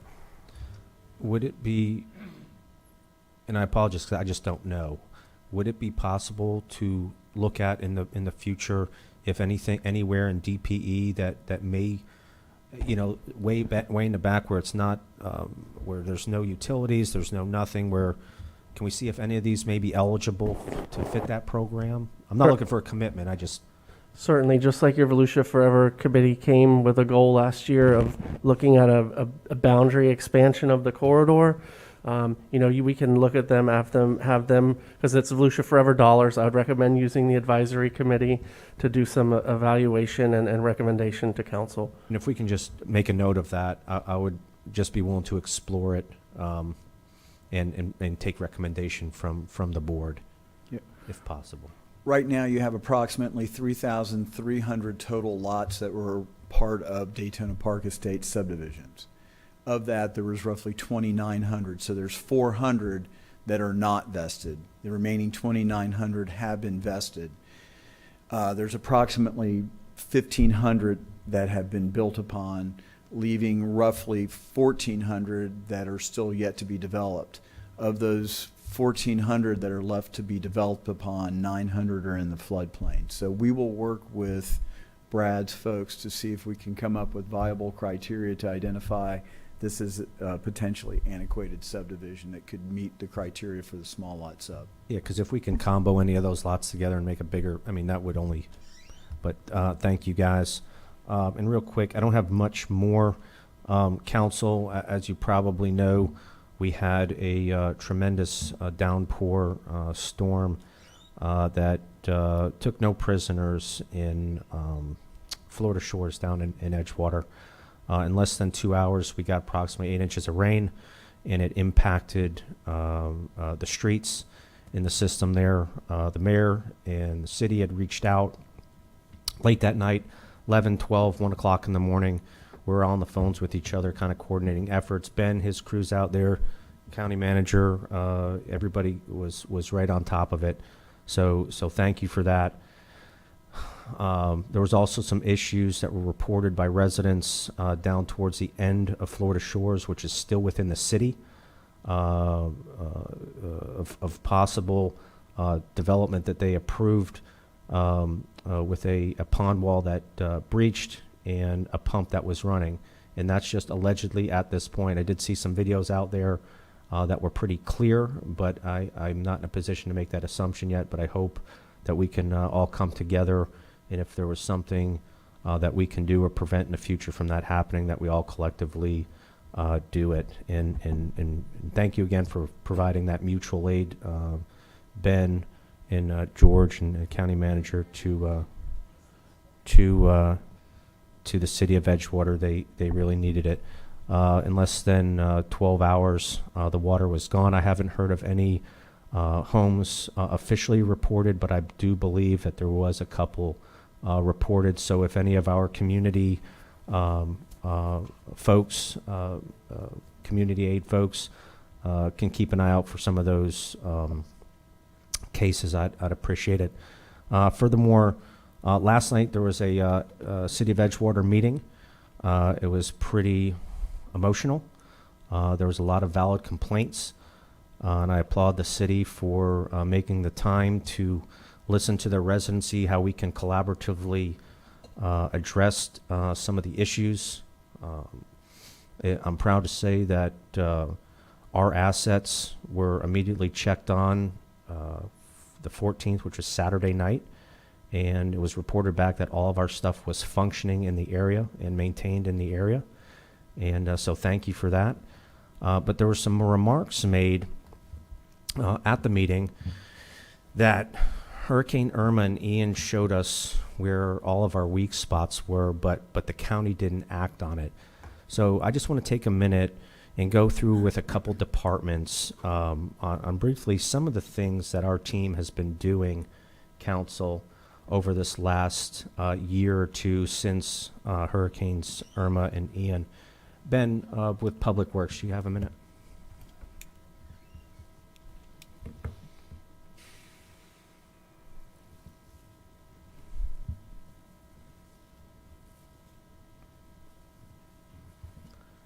Ben, thank you. I know just off the top of my head, we've adjusted some stormwater fees. We've dramatically increased impact fees. We're getting ready to have a dedicated road fund workshop. I know you guys have been working on Nova Road Canal funding.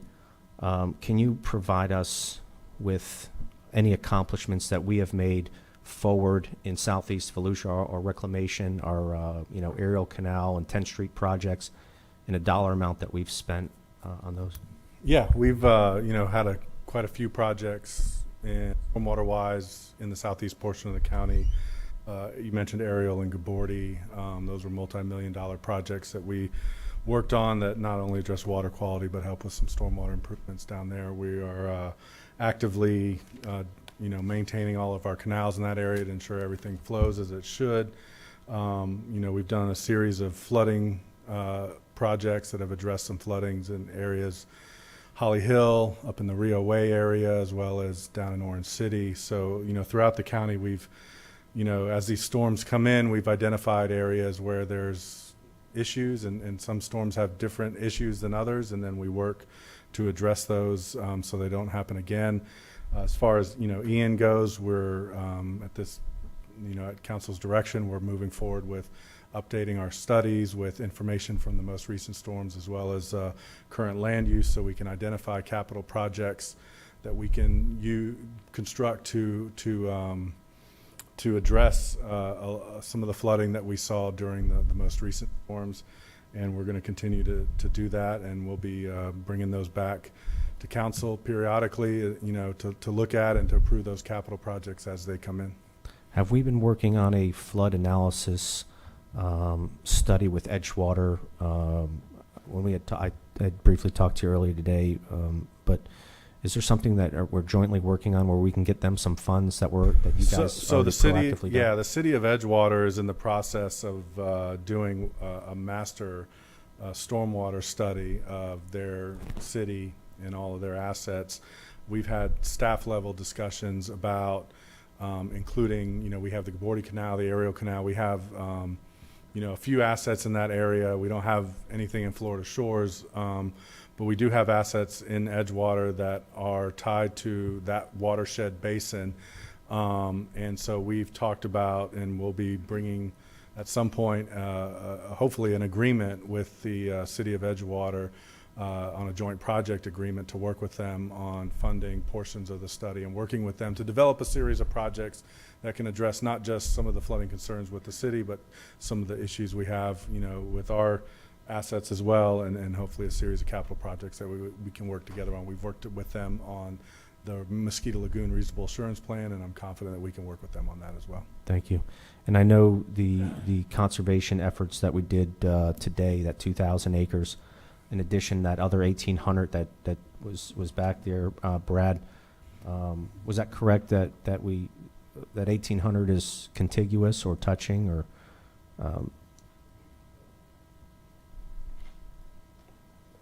That is correct, sir. So the 1,800, you can see here on the map that we had as part of our application packet. When I talked earlier about the Stewart property being a basin, You can see in the call out here where Florida Shores, I've grown up in this area, so I know it very well. You can see Florida Shores has that 10-foot elevation. This is a LiDAR, and it flows down into that basin swamp at 5 feet. What this property does is also gives us this, you see the blue line along the property here? That's a 20-foot canal that drains into the swamp and then eventually into the North Indian River Lagoon. It's privately maintained at this time. What this will do, during our negotiation process of getting the district to manage it, they looked at those canals and said, we do not want to maintain these. So at that point, I went to Edgewater and said, will you maintain these canals if we acquire this property? And they have agreed to do that. They are happy about the prospect of being able to get in there and to do an evaluation of where they are and what they need to do to move forward with looking at the different ways that they can address the issues in that area. Thank you, Brad. And, Yes, and sir. I know, too, if they haven't already, they also want to talk to you about further putting in for that Transform 386 on the second round. Yes, it's my understanding through Suzanne. Yeah, actually, they have a couple of projects that will probably be funded in the first round, and we're working with the cities on those to make some issues that they'll be eligible in the second round. So that's going to be coming out here in just a few weeks. So thank you. They'll have several projects. Can I ask Danny a question? Because I wanted to clarify something. If Danny will take a Yes. question. Danny, I want to make sure I understood what you said in the beginning, because I know a little bit about this meeting that occurred. But did you say that a member of this body spoke and said that since those storms that you mentioned, that the county council has done nothing? Is that what you said you heard? David, I didn't mention a name. No, I know you said a member of this council, I think. Yeah. No, I believe I said that there were some comments made. Okay, I yeah, you didn't- did, I you're didn't right. allude to anything, but there was a member that had made some comments about this, which I wasn't getting into because it's immaterial at this point, because I know our guys are doing everything that they're supposed to be doing. Does that answer your question? Yeah, but it sounds like that's a false statement based on what I just learned. Whoever made it. I could probably agree. That's why I'm asking the Okay. the Thank you. questions Thank you, Mr. Chair. respectfully. Going forward, coastal. Do we have anybody? George, you have anything from coastal? What we've done? Yeah, I think Jessica gave me a few just updates on where we're at just the other day here. All of our vehicular access points for the public have been restored, except for Boylston, and of course ISB is being redone right now. That wasn't damaged by the storm; it just is being worked on, as we've been talking about, because of the A1A makeover. Also, public access has been restored to all of our county maintained walkovers. There are some privately maintained exceptions, but all of the publicly maintained walkovers are now open. All the parks have been restored with the exception of Frank Rendon. That is an FDEP permit review. We're targeting here as early as November, 1.5 million cubic yards of sand that will be replaced for dune renourishment. And we got word that the Army Corps inlet dredging, we went ahead and, remember, if you'll recall, we got 50 easements obtained in 90 days. That was no small feat. Get ready for that dredging.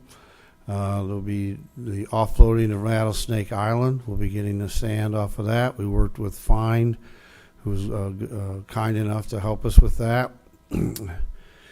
And down there, we worked in the Edgewater pit, where we were able to get sand for over 300 private properties that now have temporary, or had at one time, temporary trap bags. We have our long-term state feasibility study is underway. There'll be public meetings after the holidays, and we'll have a report in the summer of 2025. And so we continue, of course, to work with the Fish and Wildlife and U.S. Fish and Wildlife to allow for in-season construction accommodations. Again, that was a big lift for us to make sure that people could continue working on their properties through this turtle season, and we've been diligent in protecting the turtles and making sure that worked together. So that's just what's happened out on the beach from the storm. Thank you, George. Brad, a couple more quick questions for resource stewardship. How many acres or percent do we have that are in permanent conservation now in Volusia County? And then how many do we have up in the queue? So 36%, as I've said in the previous meeting. And I will say that I got some calls from my friends in the ag community when we said 50%. 50% is not all Volusia forever. The goal, it is all federal, state, and local partners. And so right now we have about 12%. I shared a graph with council earlier today that my team put together from 1945 on in terms of acquisition. So we have about an additional 12% on the A list right now. That's if we were to acquire everything. I will say, it's a negotiation process. Some deals just don't happen because we can't get there. We have a few that we're there, but the offer's still on the table if those folks want to come back to us. Sure. But that's where we are at this point.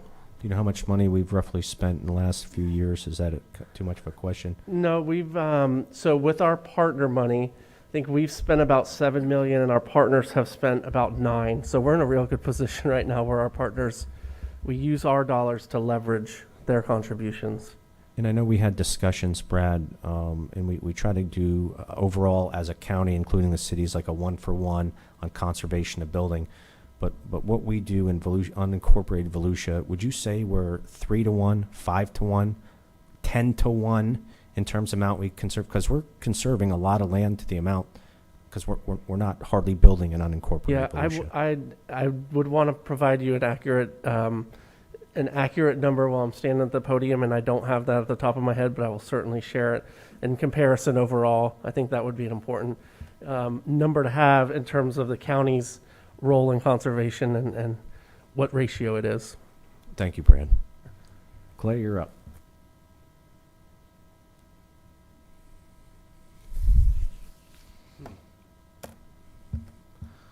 I know, Clay, your department's always busy. I know this council has identified areas and ordinances and concerns that you guys have tackled. I know you've brought numerous housekeeping updates from us that are in line with state and federal, adhere to those that we have to update. Know that you're streamlining our permitting process and working towards ways to eliminate bureaucracy all upon our direction. I have a couple questions because I had received some calls last night asking in Volusia County if we are in the practice of filling in wetlands. Is that part of our comp plan? Is that part of our development plan? If so, why? If not, tell us why not. Right now, in our comprehensive plan and in our charter, we have minimum environmental standards identified. Chapter 50 identifies what those are. The critical thing is avoidance and minimization. And so therefore, from a county perspective, we coordinate with DEP and or St. John's, who also has similar permitting. Our standards are higher in regards to buffering requirements and mitigation for those types of things.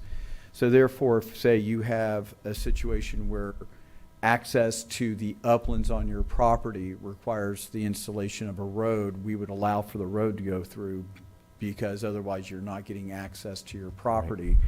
However, we would not allow for further degradation of the wetlands because, again, right, the road is necessarily, so we don't see that skirting the avoidance and minimization. Right. That still doesn't, mean that there's not impacts to buffers, which we require mitigations, and there are impacts to isolated wetlands that are allowed by both federal, state, and local. Okay, but it's not part of our, if someone came to you with a plan and said, I want to fill in and pave over a wetland area, that I've never seen that. Is that? It's part of the review process, because they would have to, if someone is talking about impacting wetlands, we would quality of the wetlands. We would look at why they're having to impact the wetlands in the first place, and if there's a viable alternative on the site to be able to rearrange things so that they can, again, avoid and minimize. If it's a situation where viable use of the property is not feasible unless there are impacts to the wetlands and it's obvious, then we would allow for those impacts, but again, it would be required for mitigation. Typically, they do a little bit of a combination of work on site and then also utilize wetland mitigation banks. And is that controlled by like a state statute where we have to allow them certain options that pretty much above our pay grade? Well, the avoidance minimization is something we've contained in our comp plan and our minimum standards, and our land development regulations in Chapter 72. All right. I had some other questions. Are we obligated to follow state building codes and regulations, and why? Yes. After Hurricane Andrew, it was identified by the legislature and the governor at that time that we had to come up with a uniform building code for the entire state. So there was the Florida Building Code put in place in 2002, which is utilized in all the counties and all the cities. And how about for building in a FEMA floodplain? Do we have to follow that, and why, and what happens, Clay? I'm sorry for putting you on the spot, but what happens if we don't follow that? Well, Volusia County and its cities participate in the FEMA federal flood insurance program. And so part of that is you have to put in place certain rules and regulations to assure that you're minimizing the impacts to the wetlands, to the floodplains. And you have to adhere to specific standards. You hear us talk about, a foot above base flood elevation, et cetera. So the whole point behind it is that we follow the federal standards so that our residents can be participating in the federal flood insurance program, which provides insurance at a better rate for them. And then we do the community rating system so that way our basically maintenance, infrastructure, and regulatory worlds get a discount for those. We're currently got a 5 out of a scale of 10. We actually have enough points for a 4, but we don't have enough programs for that. That relates to about a 25% reduction in the amounts of people pay for flood insurance in unincorporated. Thank you. And based on your, and moving on, and I hate to keep doing this, but I have to go on record because I'm getting calls about this because people are very confused. There's a lot of misinformation floating around.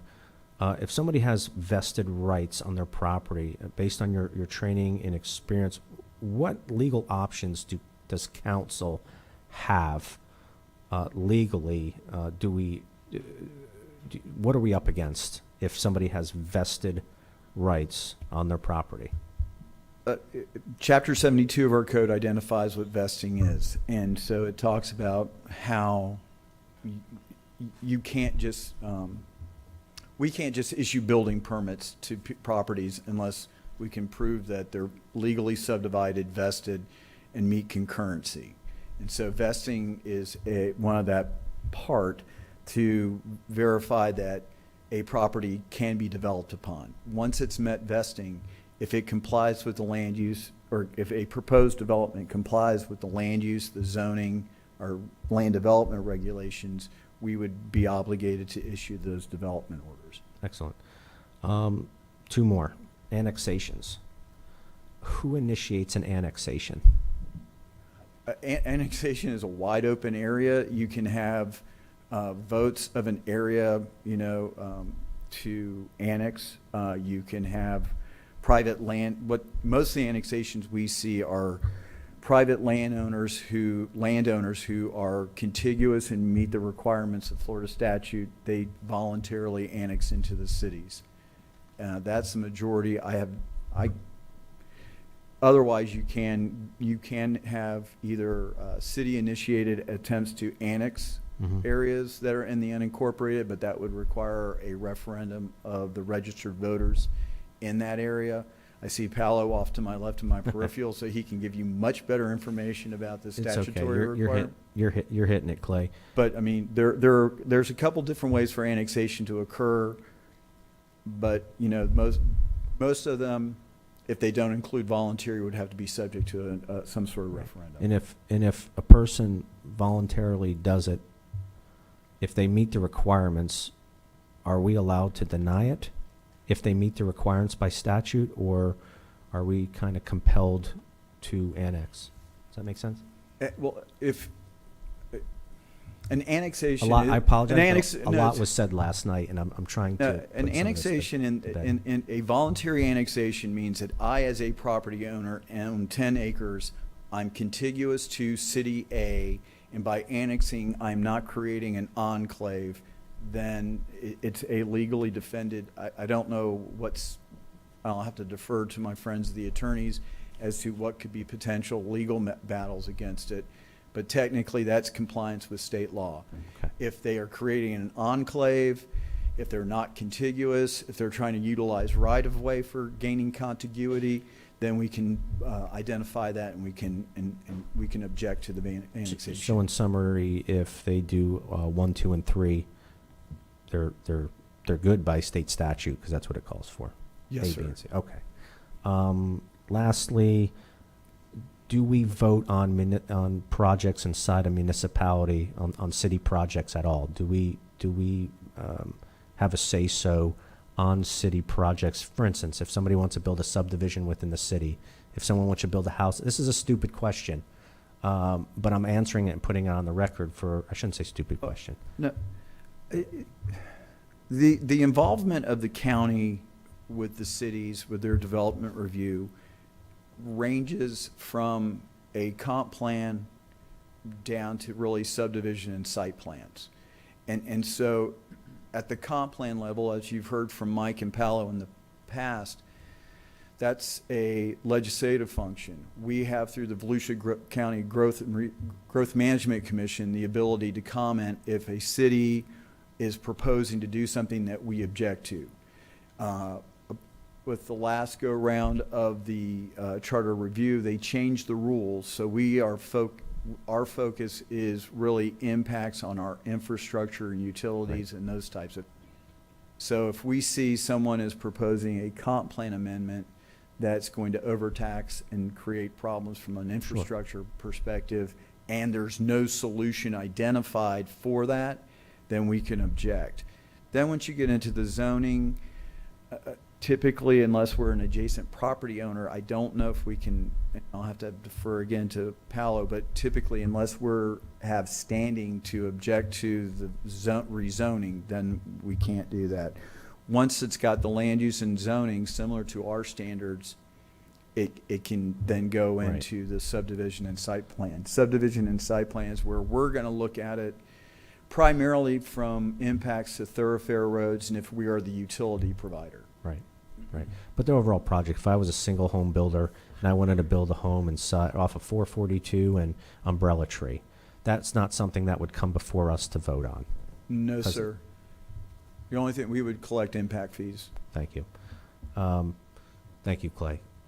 Guys, good job. You know, when I hear these things, I feel it's my duty and the duty of this council to praise where we think we're doing good and to correct any misinformation out in the public, because it quickly, especially in instances like we had over the weekend, things can grow legs very quickly, and it's not, when things are not true, and quite frankly, it's not right, especially in the wake of a crisis where people are counting on us to be there and help out and be transparent.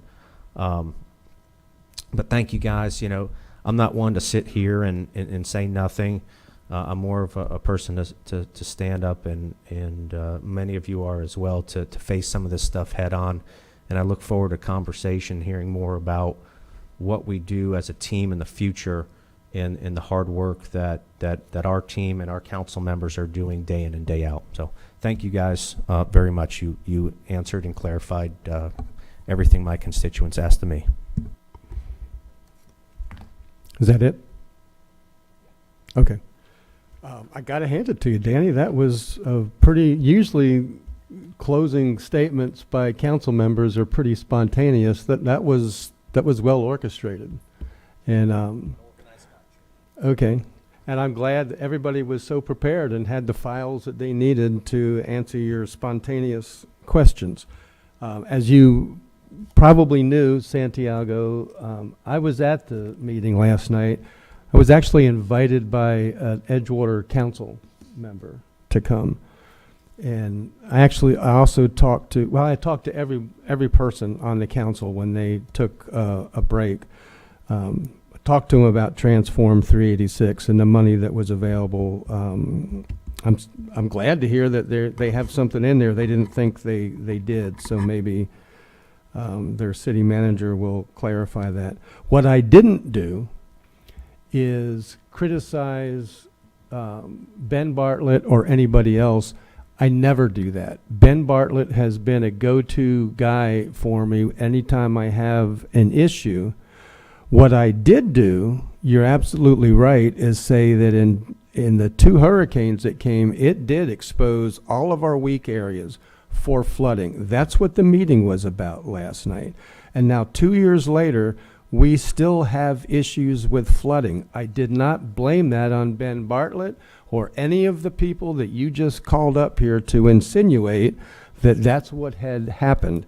It wasn't. What I said was that you've heard me say it before, we need to change our development pattern. That starts at the state, it starts at the county, and it starts with us. And I said specifically, it's city council members and county council members that continue to vote for clear-cut developments, raise them up, and displace all that water into the neighborhoods. And I'm sorry, that's just the truth. We see it happening all over. We can talk about no wetlands ever being filled in, and I'll be glad to take you to Latitudes, to the Tomoka Village rural overlay, to Taylor Road, to Edgewater, where they are flooding severely. And maybe it's the way we define a buffer, maybe it's the way we're defining a wetland, but the Mayor Diesel Depew last night used an example of a family member that got flooded out, couldn't even get out of her home. He had to go and take her out through a window. And the reason wasn't because the county ditch in front of him hadn't been maintained by Public Works. The reason was because right outside the back door, there's a 6-foot wall of sand that used to be a wetland. And maybe it's what Clay's calling the buffer. But when you put a 6-foot wall at the edge of a buffer to an area that used to drain into the wetland, part of the actual lake is still there, but the wetland that used to drain that water is now 5 foot of sand, and it's a wall, and it backed all that water up. And that's happening all over the county. It happened at Tomoka Village Rural Overlay when Port Orange annexed property and built a development there. It's not true to say, well, no, we don't fill in wetlands. We fill in buffers right up to where the water never goes away, and it's filling in the wetland.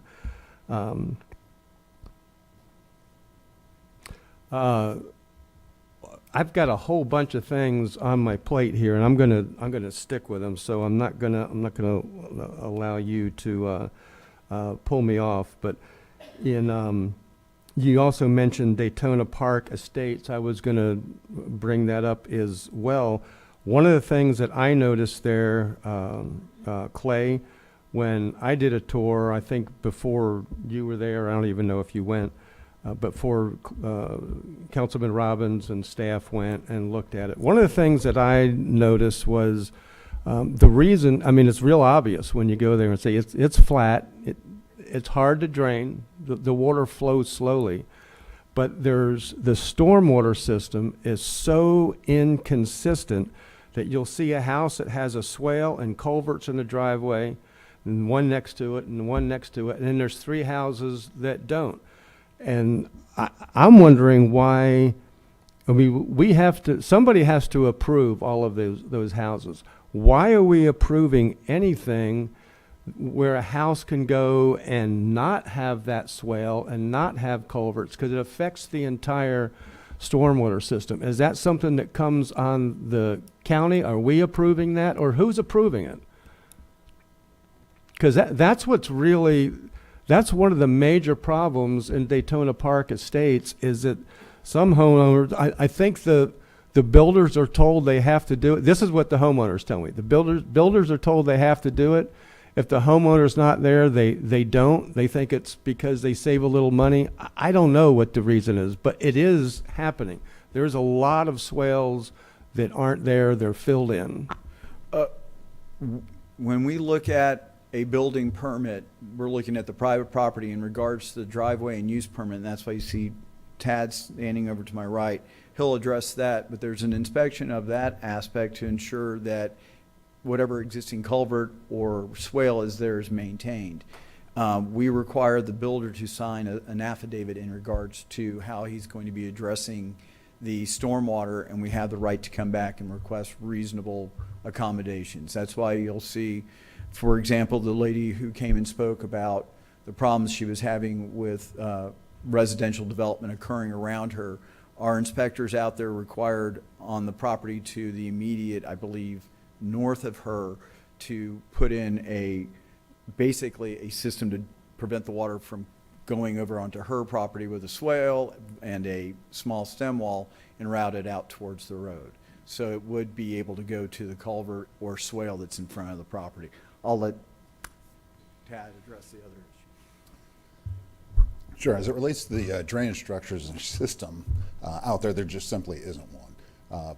Part of what we require as a part of a new subdivision is that you implement a mains and methods for conveying water to some system, some stormwater pond, something along those lines. This subdivision predates all of the stormwater requirements that are in place, and unfortunately there's no set design for a swale system or a ditch system out there. So unfortunately what you get is, as property owners come in to develop, you get a haphazard setup where you get inconsistent ditches or swales. In some cases you don't get any whatsoever.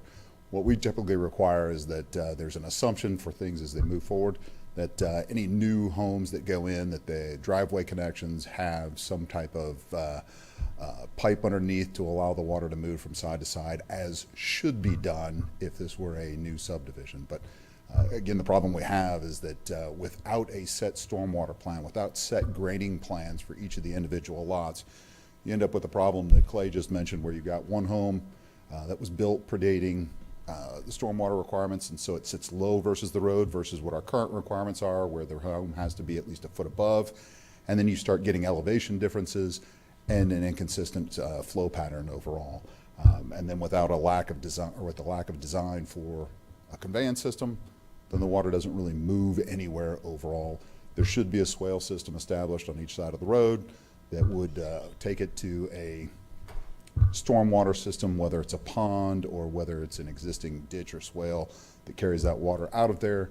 But unfortunately, because of the system as it is, there is nothing.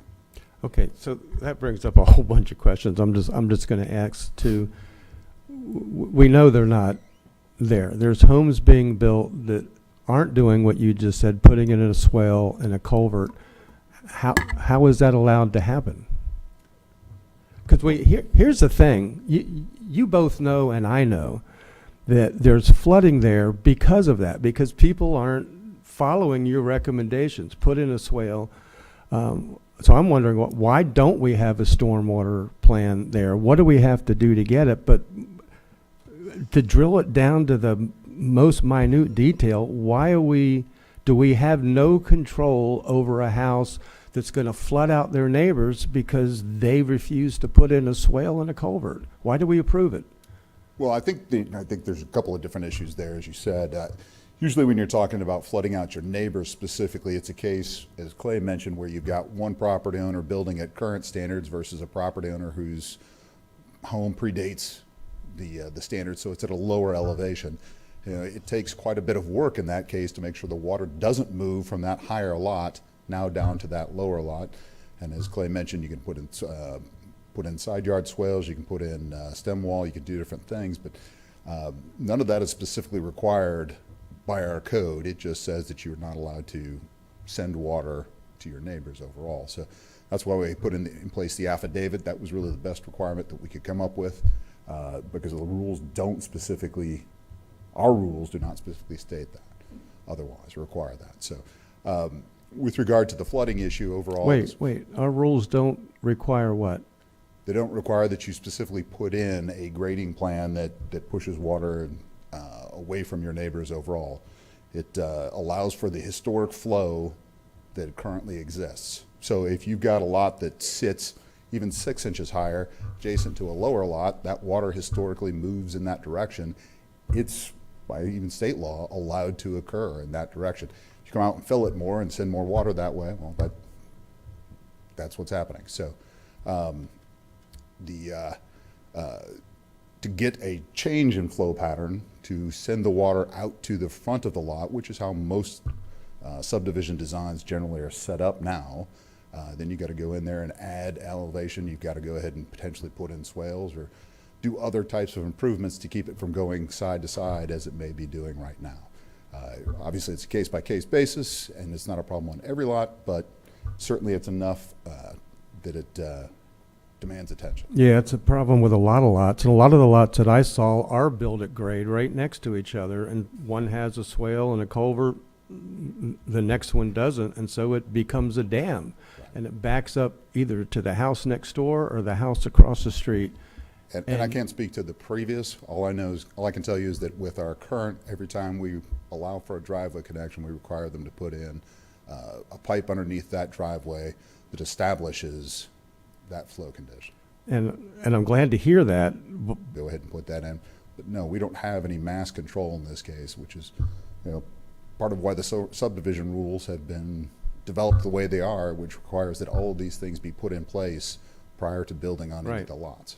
So as you said, some of them have been there for a long time, and they didn't put in a swale, they didn't put in a culvert.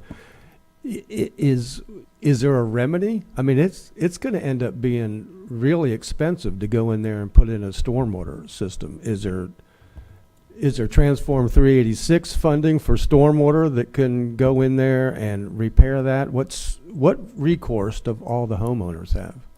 Well, there are a couple of different potential recourses. You could do a special assessment district. You can. I don't know what the budget is for a budget or for Transform 386, but this would be quite a large undertaking.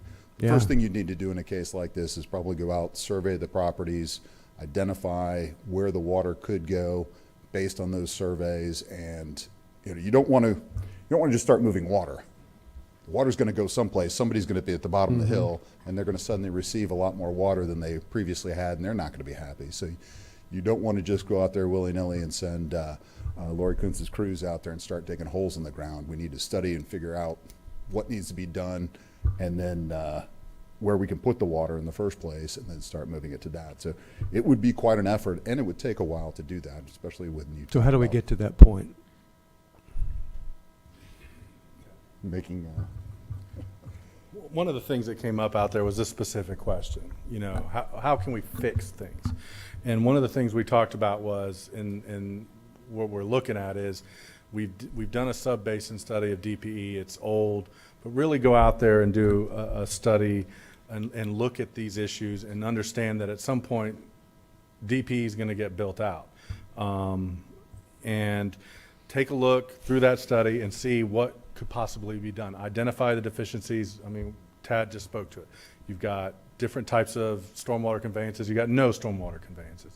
And so that will give us an idea of what's needed, and then you can go back and develop a cost to put in a system that might actually work, a budgetary cost, and then we can go speak to back to the DPE folks and explain to them, the special assessment district, this is the infrastructure that should have gone in when we build subdivisions now, that infrastructure goes in.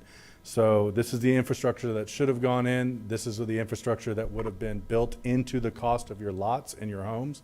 And so we can explain how much that is gonna cost and what that would entail from a macro perspective, and see if they would be interested in approving a special assessment to get that kind of work done. Has there been a watershed study done in that area? There has been one that's been done in DPE, a sub-basin study.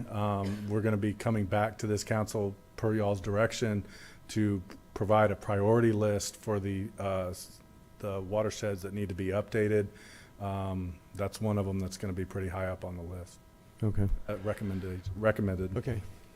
Good, because I don't know how we get to the, I'm not blaming you. Right. There's a huge problem out there. I'm looking for solutions and answers, and we have to work together. It's the same thing that I told Edgewater last night, just so that you know, because I don't know what you've been told, but I didn't blame Edgewater on you. I said, let's get on the same side of the desk. Let's get your city council, the county council, sit down and look at what ditches do we maintain? What ditches do you maintain? Where are the issues, if any? But we've got to work together, the cities and the county. So, thank you. Jake Johansson. Yeah, thank you, sir. And you may not be able to answer it, but is DPE, could we consider that blighted or low-income community? I'm not sure. I don't know what that ties into, like an LMI type situation. That's a little out of my ballpark. And the reason I ask is from a not DEO, Commerce HUD money to help defray the cost of that special taxing district cost, because I know once you do the study and you say this is what it's going to take, they're going to go, ooh. Yeah, and we talked about that out there, and the advantage to DPE, as Clay alluded to, is there's 3,000 lots out there, so you get a little bit of an economy of scale, similar to what we got in West Highlands. Okay, thank you. Is Clay still here? Yep. Oh, you're hiding behind the big guy. You can probably help me with this. Chairman, I just wanted to tell you, John Nicholson's gone. Even John Nicholson left, sir. Okay. Okay. Sorry. Huntoon, DeLand, there is a 142 lot development that I guess it's been proposed as a conservation subdivision. Are you aware of it? Yes, sir. There's two of them, actually. There's two separate properties that are utilizing the conservation subdivision regulation for their development approval. The conservation subdivision came out of the 2014 Smart Growth Policy Implementation Committee. I'm aware of it because I was the chairman. Mm-hmm. That committee identified, based on the smart growth policies that were adopted by the county, to put in place this conservation subdivision standard. It was basically focusing on like a low impact development standard where you would have at least 60% open space and get incentives for conservation of wetlands, preservation of habitat, maximizing open space, so that way you could again do a development which had the smallest footprint on the area. It was limited basically to the eco and NORMA areas, the environmental corridor overlay and natural resource management area. The whole point was serving the subdivision process as the method of approval as an incentive to utilize those. Who approves a conservation subdivision? Just the planning department? Well, it goes through the standard platting subdivision. So you have an overall development plan, a preliminary plat, and final plat. The technical review is carried out by your technical staff. The DRC approves the overall development plan and the preliminary plat. Ultimately, the final plat is approved by the council as a consent item. The final plat is? Yes, sir. Okay. That's one of the issues with social media, is that and from neighbors that live in the area, it's not their fault, but they are afraid they have no say whatsoever. Some pretty prominent area residents say this particular place is already a wetland. They said it's wet. Our properties are now flooding. They've been wet for 2 weeks, and if this is developed, it's going to get worse. Will they? So it ultimately comes back to the county council, but just for the plat. Yes, sir.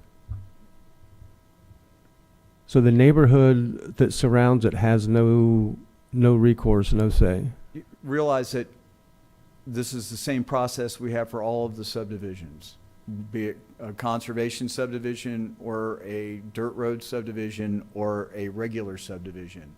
The overall development plan and the preliminary plat are administerially approved through the DRC, and the final plat is the thing that the council takes official action on, mainly because state law mandates that the council has to sign off on the final plat. So yes, it is a process that follows the standard subdivision rules and regulations. So the public will, with all those things you just mentioned, there's public hearings, there's... No, sir. Yep. What do you mean, no, sir? No, there's no public hearings through the overall development plan and the preliminary plat. It's a technical application of the code to the property. So it goes through the staff and then to the DRC. But the approval of the overall development plan and the approval of the preliminary plat is the development review committee. There's public hearings, and that it's in a normal subdivision, it's posted, this is what's going to happen. No, sir. If it's got the zoning and the only time that you have a public hearing is when you're changing the comp plan. So in a conservation subdivision, zoning doesn't matter, does it? I thought it overrides zoning. No, the conservation subdivision is based on the underlying land use that allows the land use that is underneath it dictates the density, and you get density bonuses for the amount of wetlands that you conserve, the amount of open space that you conserve. So therefore, it's not changing the land use. It's not really changing the zoning. It's just taking all of the development that property has available through the future land use element and basically compressing it into one area so that you have greater open space around it. So what is your recommendation to me and to the neighbors that are calling that are scared to death of this coming in, say this is just going to flood us out? What recourse do they have? Well, right now it's in compliance with the code. And as a matter of fact, it's the candidly type of development that previous and current councils have identified we want to utilize, because it is implementing many of the LID standards of compact development with an extensive amount of open space, so that way the stormwater is kept on site at the proper locations. So we'll be glad to meet with whoever wants to come in and go over the plans and show them what's going on. But again, it's got to meet our stormwater requirements. It's got to go through that review. If this was just a regular subdivision, we'd be having the same conversation. You know, the big difference between the conservation subdivision and a regular subdivision is that a regular subdivision can go and impact more areas, whereas this is an attempt to condense the development into an area and maintain a higher level of open space. So the council, and then I assume the public, our only chance to have any input on this will be at the plat. Sir, technically, no. The final plat is basically an administrative situation where the council is reviewing it to ensure it's complying with state law in regards to that, and because it requires the signature of the chairman of the Planning and Land Development Regulation Commission and the county council chair. I guess that gets back to my original point. So we don't have any say in it, and No, the public has no say. No, sir. Wow. And I would say that's why we continue to have to deal with flooding. Mr. Chairman, can I add Thank something? you very much. Yes. I wouldn't want to talk because I do think most people want to go home, but I think to clarify that, I think we do have say. We had say when we created the ordinance, and the ordinance is the law of the land. Yeah, we didn't, but a previous council. But And that's how it sometimes works. you have to undo things because Well, then it's not propose working. it. That's what you need to do. Propose those changes. That's but why in the I'm meantime, asking questions. But in the meantime, they're whoever that is, I don't even know where it is. They're following the On ordinance. Pontoon Road. They're following the ordinance and the laws of our county. Yeah, they are. Oh, gosh, oh my gosh. Okay. In Holly Hill, every time you're good. Every time that it rains, not necessarily really hard rains, there's raw sewage backing up into people's bathrooms, bathtubs. It's sewage mixed with drainage water, and it's coming into their homes. It is it's an incredible problem. The same thing happened during the rains in Edgewater, where manhole covers were blown off and raw sewage is being dumped out on the streets. That's one of the reasons that I wanted to bring up and have brought up the rural boundary agreement, because it would help with things like that. Another thing that would help, and this is my final thing, everybody, is Section 202.4 requires minimum environmental standards. It was added in 1986 to the county charter. I have heard, I think we heard it again tonight, that the county has no say, no input at all at what happens in a municipality, in a city. According to 202.4, that's just not true. It's false. This section makes it clear that the county has already exercised jurisdiction within all these municipalities when 202.4 was passed. We can have input into the cities, but right now we're not, if what is being said in public is true. And so, Mike, I'm not accusing you of this, but I would like to know if county council members are being instructed, being told that there's nothing you can do about anything that a city does. No, I mean, what we've said before is pointed to 202.4 that allow for establishment of minimum standards. I think in your ordinance, it's about 70 pages of environmental standards that were adopted by ordinance of this council on that subject. What we don't have is zoning and comprehensive land authority within the cities.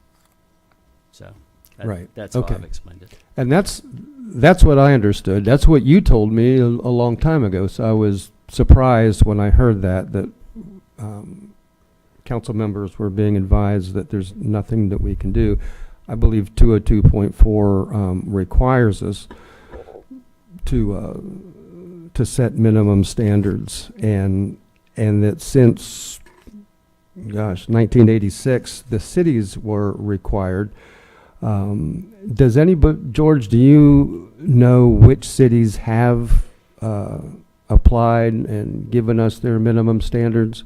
I know that, I think that DeLand and Edgewater have.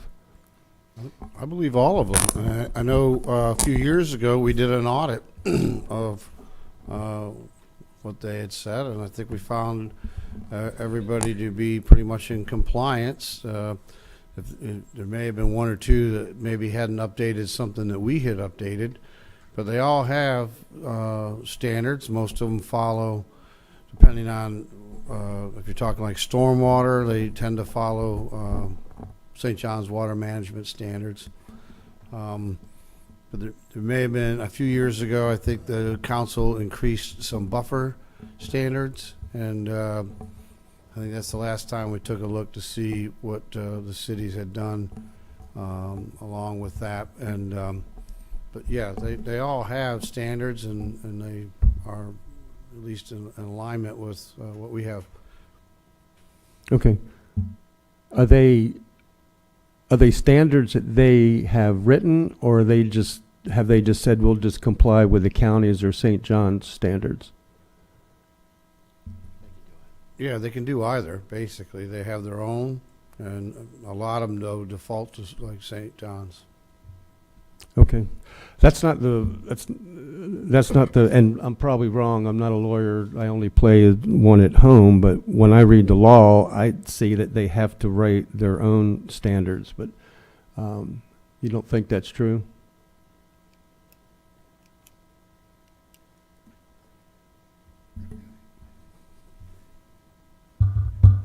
Clay Irvin, Director of Growth and Resource Management. I know that in the past, working at a city, that when it came to it, we could adopt in our codes a reference to the county standards. And as long as we did that, we were in good graces with Volusia County. And then there's some things where the county prevails and the cities don't have to. There's so the minimum standards that you see for stormwater, those types of things, when all of those came through, as you were saying, in the 80s and into the 90s, I know that when I was at the city of Ormond Beach and at the city of Port Orange, we had to basically verify that all of our minimum standards were consistent with the counties. I know at Ormond there was a couple times where we just said we're going to defer to Volusia County's minimum environmental standard and utilize that as the requirement. Yeah. Okay, that was my question. They were codified, they have it as their own. Right. For example, I'm familiar with Ormond Beaches. At one point, they had their own set of classifications for wetlands and very complicated wetland protection, but it was above and beyond what Volusia County. When they got rid of those standards, they basically put in their code of ordinances, wetlands shall abide by the Volusia County minimum standards and St. John's River Water Management District standards. Okay. Then here's the $1 million question that comes after that. If we discover that if we think that those standards aren't working, if we have sewage backing up in homes in Holly Hill or in Edgewater or stormwater systems that aren't working, the law, the current law says as a charter government, we can go in to a city and raise their minimum standards because they're not working. And the law says that they defer to the county. Charter government. Counties operating under county charters shall have all powers of local self-government not inconsistent with general law or with special law approved by vote by the electors. The governing body of a county operating under a charter may enact county ordinances not inconsistent with general law. The charter shall provide which shall prevail in the event of conflict between county and municipal ordinances. And our charter says that it defers to the county. The county would take precedence. Now, I'm not suggesting that we go to all of the cities and tell them what to do. I'm suggesting we get on the same side of the desk with them and say, look, we got flooding from one end of the county to another. We got to figure this out. The minimum standards are not working, and we need to improve them, which is why I wanted to bring up the rural boundary agreement, because it gives us even greater tools to do that along with the cities, and does prevent annexation, or gives us it can help. It can prevent annexation that surrounding neighborhoods don't want. It gives the county more power, because usually the annexations are coming from the cities to us. Mr. Chair, 5075 of our code, and I don't expect any of you to have that in front of you, but I do. That is your environmental minimum standards, and it provides a mechanism. The county, the remedy for the county, we sue. Yes. We Okay. sue a city for not enforcing the minimum standards, because they can enforce or adopt them as their own or adopt something more strict. We would just need, just more of a staff level issue, but we would need to know they aren't following it. But if they aren't, we can sue them to enforce. So if they are following it and it's inadequate, You can change the standards. yes, okay, thank you. That's what I wanted established here today, that we're not without options. We haven't been neutered. We can work with the cities and increase standards if they have to be. It probably won't be easy, but